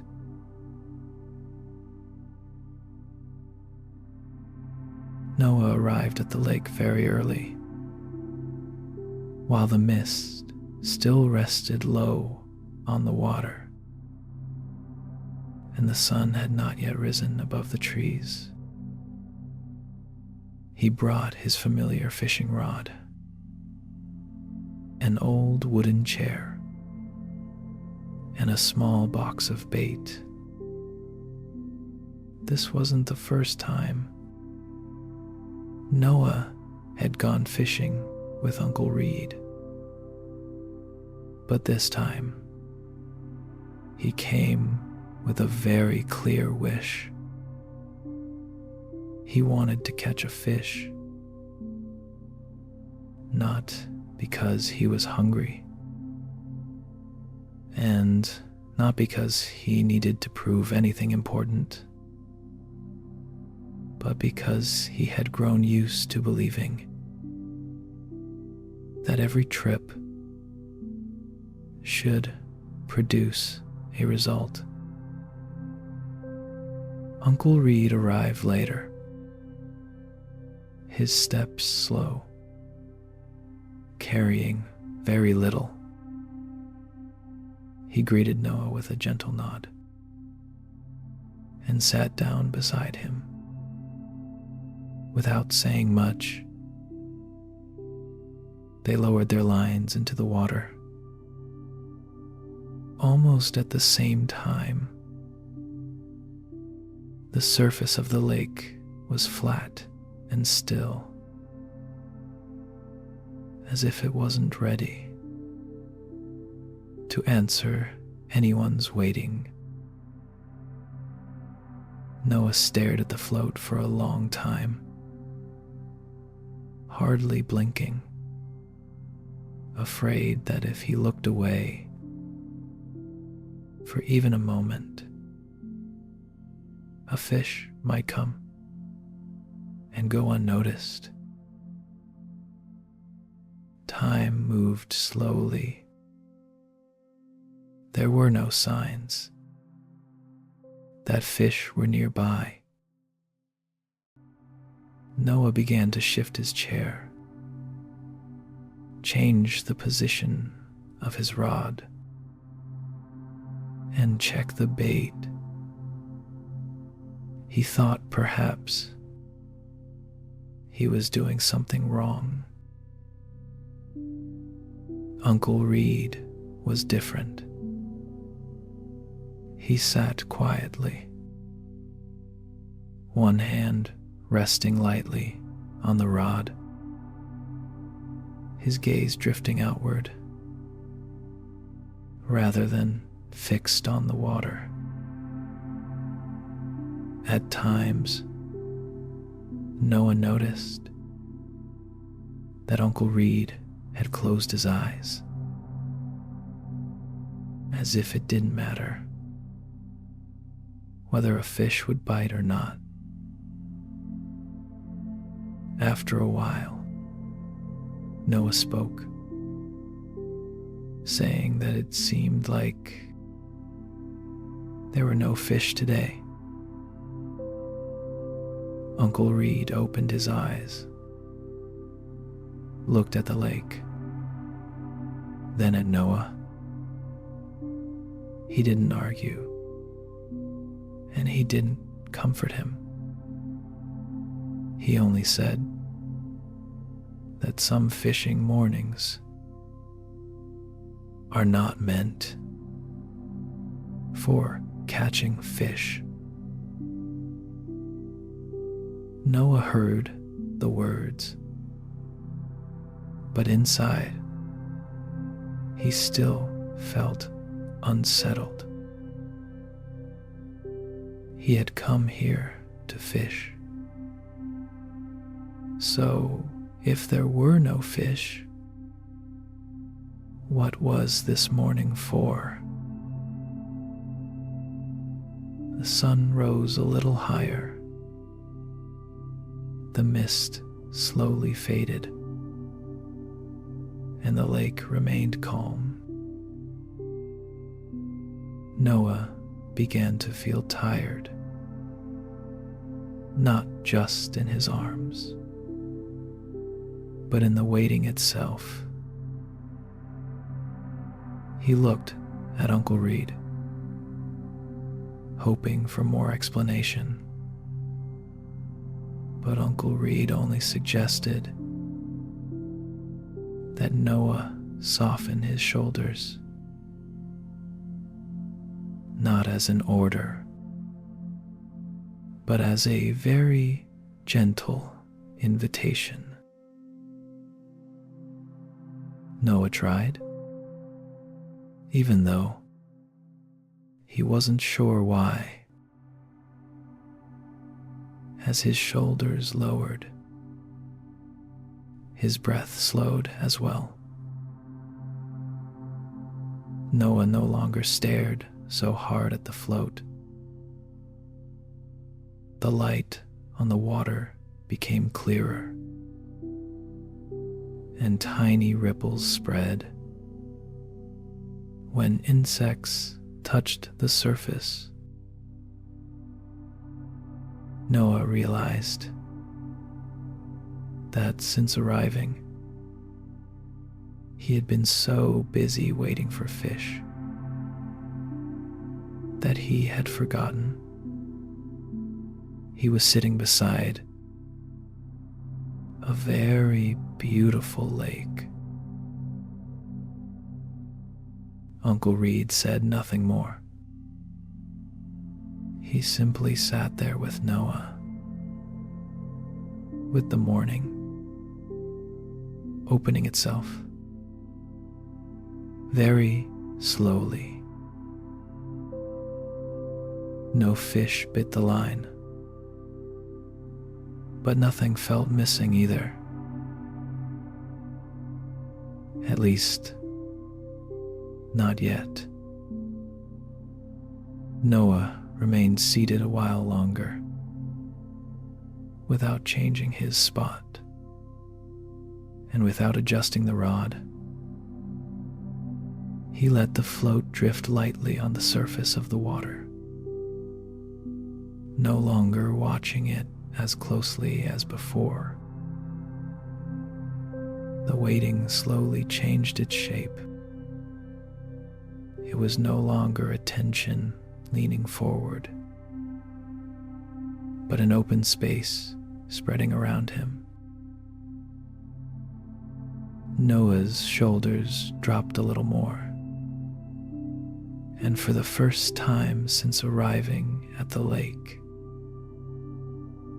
he noticed that he was breathing more deeply. Uncle Reed stayed beside him, without urging and without reminders. He looked at the water, the way one looks at an old friend, not expecting anything in return. Time continued to move, but it no longer felt stretched. The lake reflected the sky as it grew brighter. Clouds moving slowly, as if they too had nowhere urgent to go. Noah thought about pulling in the line and leaving, then let the thought pass. Not because he hoped a fish would come, but because he realized he didn't need to go anywhere. This morning, it turned out, didn't require a result. It was simply there, complete in itself, even though nothing was happening. Noah leaned back in his chair, his hands resting loosely on his thighs. The fishing rod remained in his hands, but it was no longer a tool for achieving something. It was simply something that allowed him to stay still. When the sun rose higher, Uncle Reed stood up. He pulled in his line without hurry and without checking the bait. He looked at Noah and said that this was enough for today. Noah nodded without regret. He looked at the lake one more time, as if wanting to remember this feeling, the feeling of a morning that brought nothing back, yet felt anything but empty. On the walk home, Noah moved slowly. He didn't speak much, and he didn't think about where he would fish next time. Inside him was a quiet sense of lightness, as if he had been allowed to rest completely, without doing anything at all. Uncle Reed walked beside him in silence, letting that open space remain with Noah.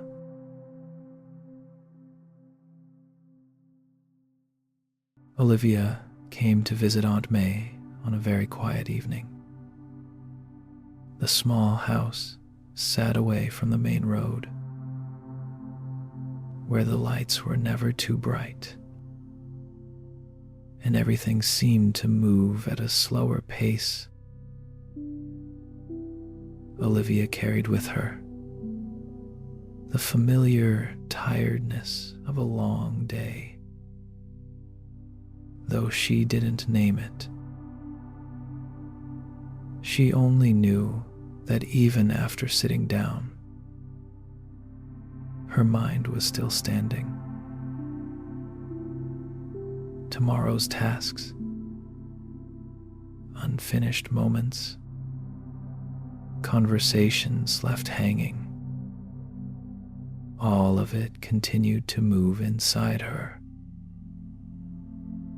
Softly, yet unwilling to stop. Aunt May prepared tea the way she always had, without hurry, without any elaborate recipe. She set the kettle on the stove, waited until the water was warm enough, then dropped in a few dried petals. The scent of tea spread gently, almost blending into the air of the room. Olivia held the cup in her hands, but didn't drink. She watched the thin steam rise and fade, as if it were the only image her mind could follow right now. The two of them sat across from each other, speaking very little. Aunt May didn't ask how tired Olivia was, and she didn't ask why she had come so late. She was simply there, close enough that Olivia didn't feel alone, but not so close that she had to respond. Olivia realized that this silence didn't make her uncomfortable. Instead, it felt like a space she had been searching for a long time. Inside Olivia's mind, thoughts were still moving, but they were no longer rushing. They slowed, as if they too were breathing in the scent of tea. Olivia looked down at her hands and noticed that even though she hadn't taken a single sip, they were already less unsteady. She didn't know when it had happened. Aunt May didn't remind her to drink the tea. She simply rested her hand on the table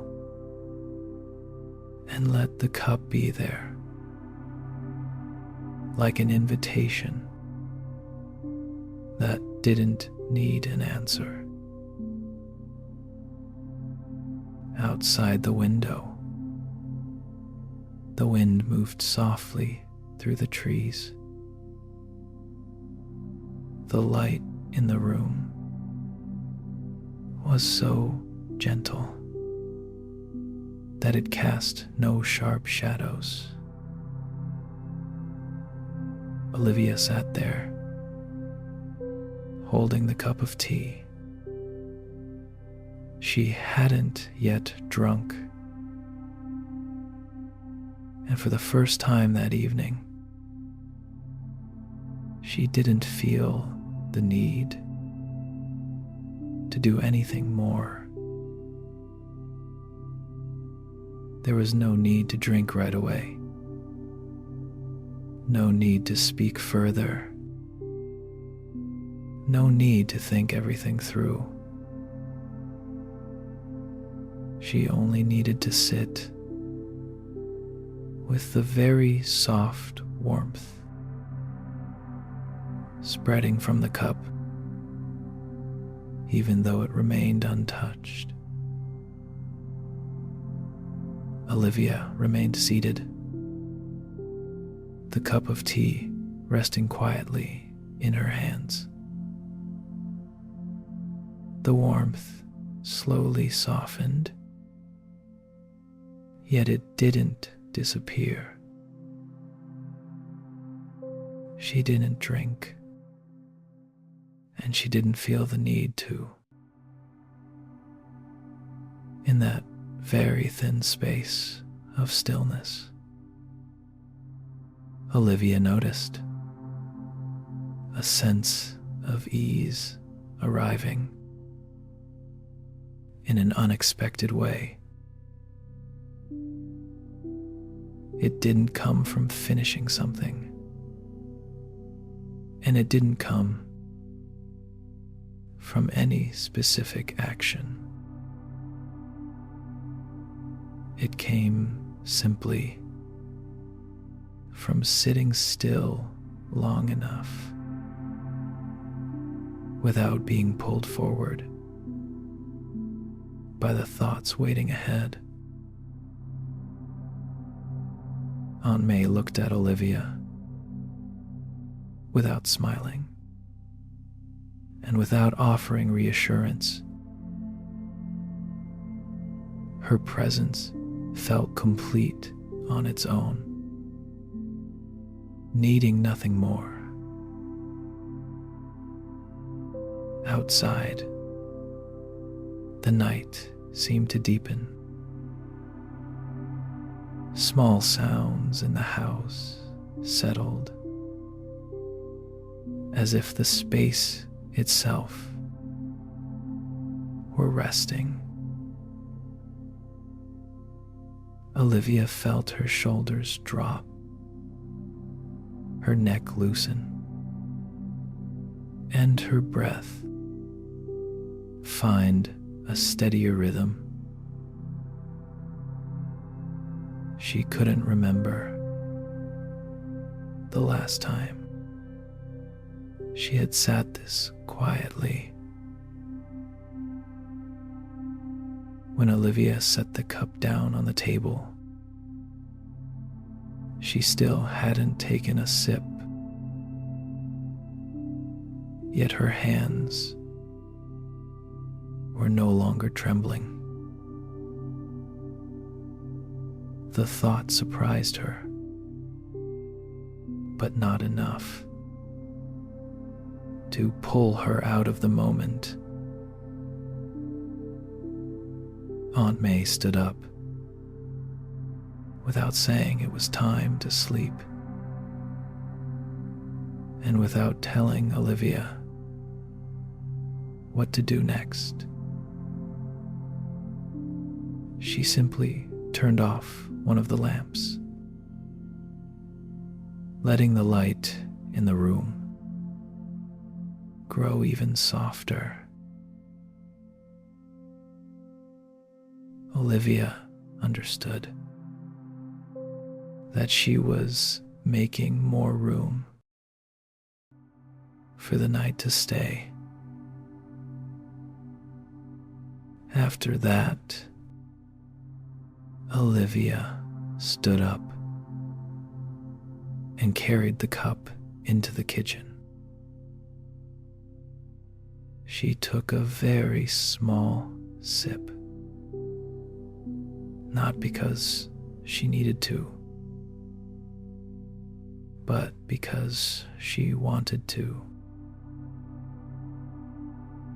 The taste of the tea spread gently, but it wasn't stronger than the calm that was already there. She set the cup down, went to her room, and lay down without carrying the whole day in her mind. Thoughts still passed through, but they didn't demand attention. They drifted by, like the lingering warmth in a cup of tea that has already cooled.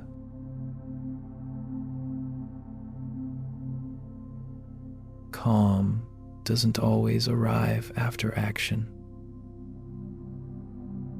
Sometimes it comes first,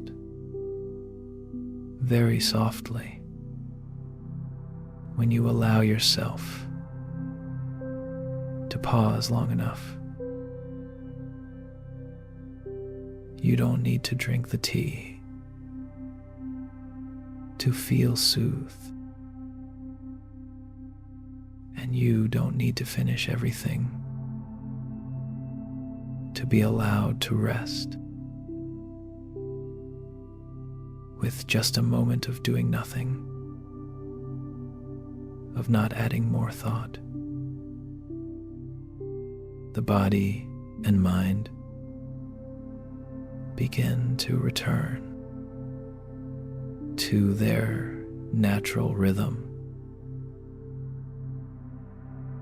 like the cup of tea in Olivia's hands. Warmth can spread even before your lips ever touch it. Tonight, if you're still holding something unfinished, something undone, you're allowed to set it down. Ease can arrive before action, very gently and very early.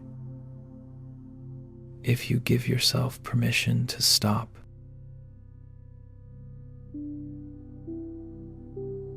Master Solon lived in a small hermitage on the slope of a low mountain, where evening arrived early and moonlight often appeared later than people hoped. He rarely lit a lamp at night, unless it was truly necessary. Instead, he was used to sitting in the dark, allowing his eyes to adjust slowly and letting the space open in its own way. To Solon, night was not something to get through, but an old companion he had known for a long time. On some nights, the moon rose very slowly. The mountain remained dark. The clouds stayed thick, and the light seemed to be held somewhere behind the sky. People in the village below often grew restless on such nights. They said the moon was late, that the night felt too long, but Solon did not wait. He sat on his thin cushion, hands resting quietly in his lap, as if time had no right to urge him toward anything. That evening, the sky felt heavier than usual. Clouds covered everything, leaving not a single opening for light. Solon opened the door of the hermitage and stepped onto the stone porch, where the wind moved gently.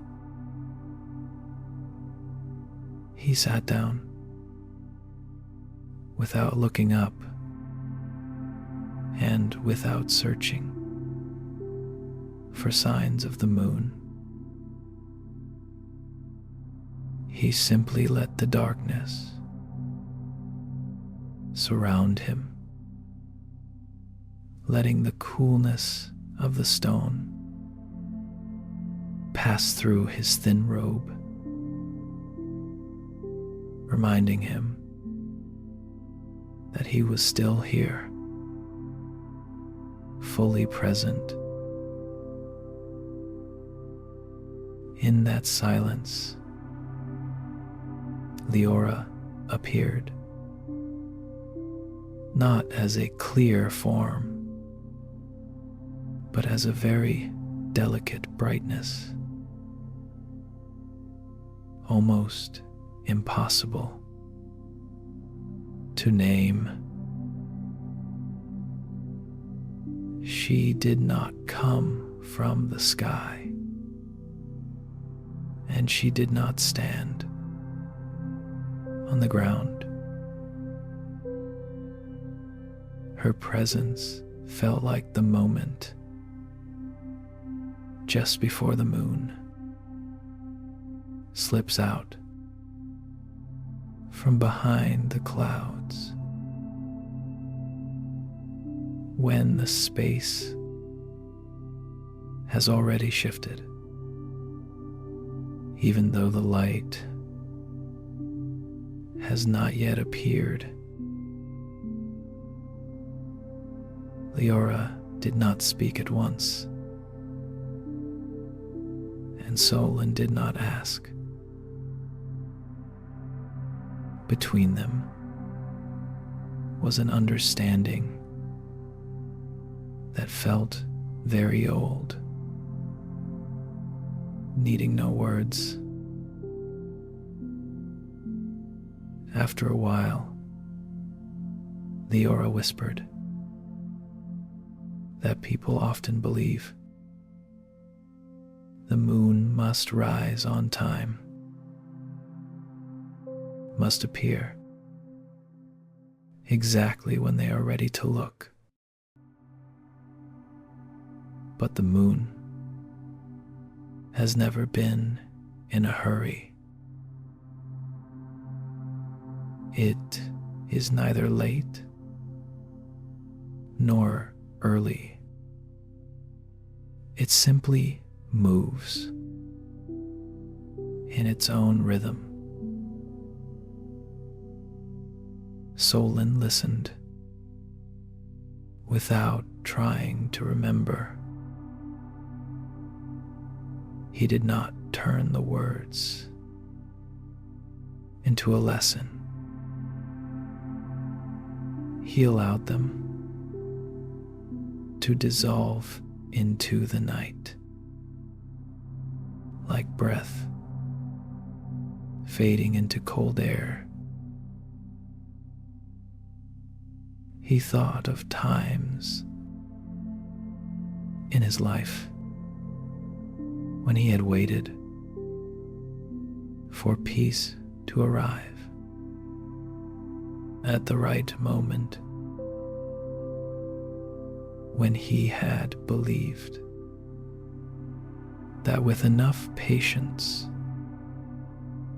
and effort, light would surely appear. But tonight, he was no longer waiting. The clouds still covered the sky. The moon had not yet revealed itself. Yet inside Solon, restlessness was gone. Darkness was no longer a sign of absence, but part of a very natural cycle. He sat there with the night, neither longing for light nor pushing darkness away. Solon remained seated on the stone porch, his posture unchanged. The darkness around him neither thickened nor thinned. It was simply there, neutral and real. The wind passed by, carrying a touch of coolness, then moved on.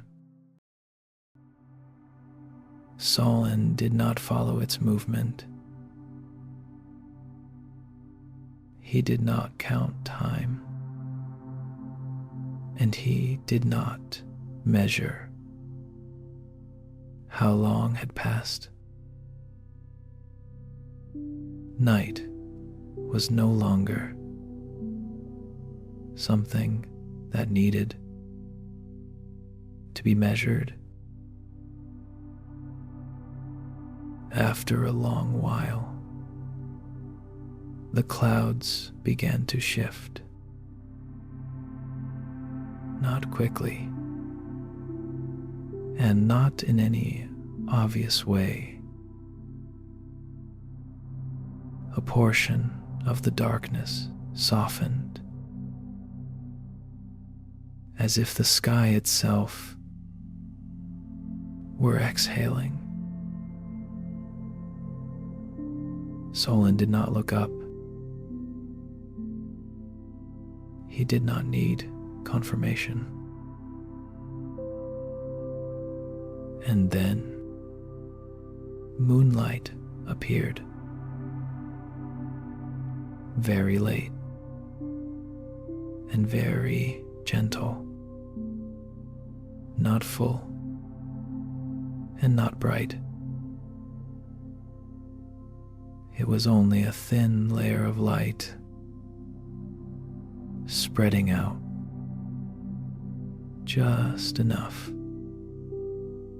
to soften the edges of the dark. Leora did not say that the moon had risen, and she did not point it out to Solon. The light did not need attention in order to exist. It arrived not to answer waiting, but because The moment had come. Solon felt the change through his whole body, not through his eyes. A very subtle sensation spread through his chest, not joy and not satisfaction, only a sense of rightness that needed no name. Solon stood up very slowly. He did not stay to watch the moon any longer, and he did not carry the light with him as something to remember. He closed the door of the hermitage, leaving the moon outside and the darkness inside without distinction. The room remained dark, yet it no longer felt lacking. The moon did not need to shine in here to prove anything. When Solon lay down, he did not think about the moon, and he did not think about the night. He simply allowed his body to be supported by the cool ground and let his breath dissolve into the space around him. Any remaining expectation, very small, fell away on its own, like leaves dropping when they no longer cling to the branch. No special moment occurred, and because of that, everything felt complete.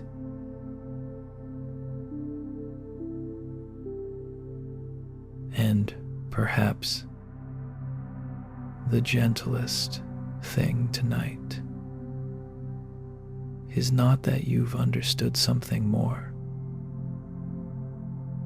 but that you no longer need to do anything at all.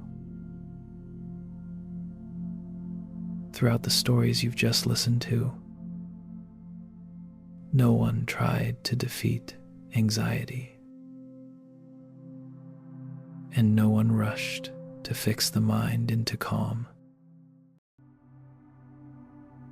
Everything simply slowed down, very softly, like dough rising when the oven is no longer opened again and again, like a lake settling when the hand stops stirring, like a gentle rope that allows a lost sheep to find its way back on its own. You may notice that each time you stop checking, stop pushing, stop waiting, a small space opens inside you. That small space is where peace is able to sit down. You don't need to think tomorrow through. You don't need to achieve sleep the right way. And you don't need light to arrive on time. Just as a lotus closes when the night is deep enough, just as the moon rises when no one is waiting, sleep finds its way when you stop giving it commands. If tonight there are still unfinished things inside you, you can set them down very gently, like placing a heavy bag on the floor, allowing your shoulders to rest. You've done enough for today. And now, there is nothing more to understand, nothing more to remember. There is only the night, wide, gentle, and safe. You can let your body grow heavier. Let your breath find its own rhythm, and allow the rest to be carried by the night. No hurry, no need for the right moment. Just naturally, as sleep begins to arrive in its own way.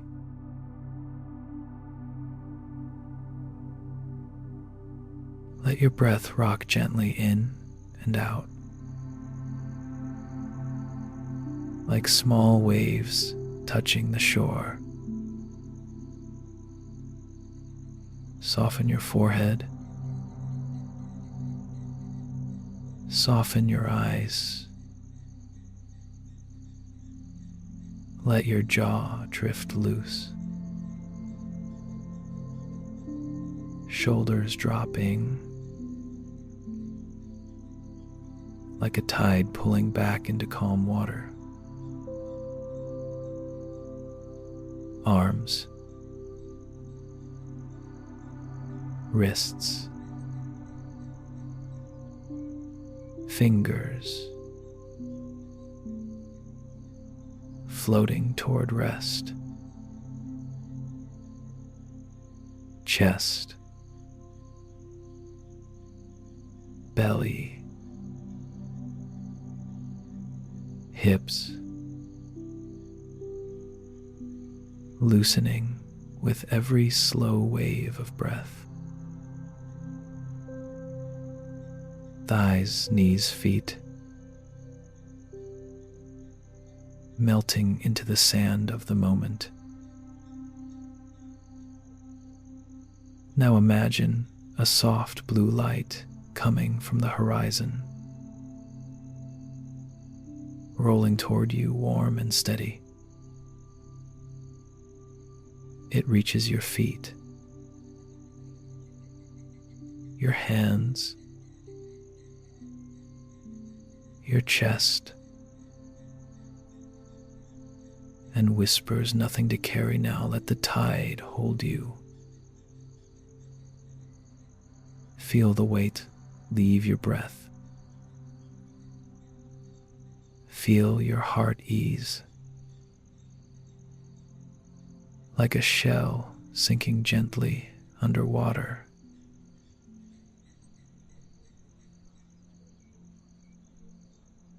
Let your awareness drift out to sea, past the shoreline, past the last crest of waves, into the open night ocean. Stars above, water below, everything blending, everything turning quiet, until you're floating in a deep, endless calm.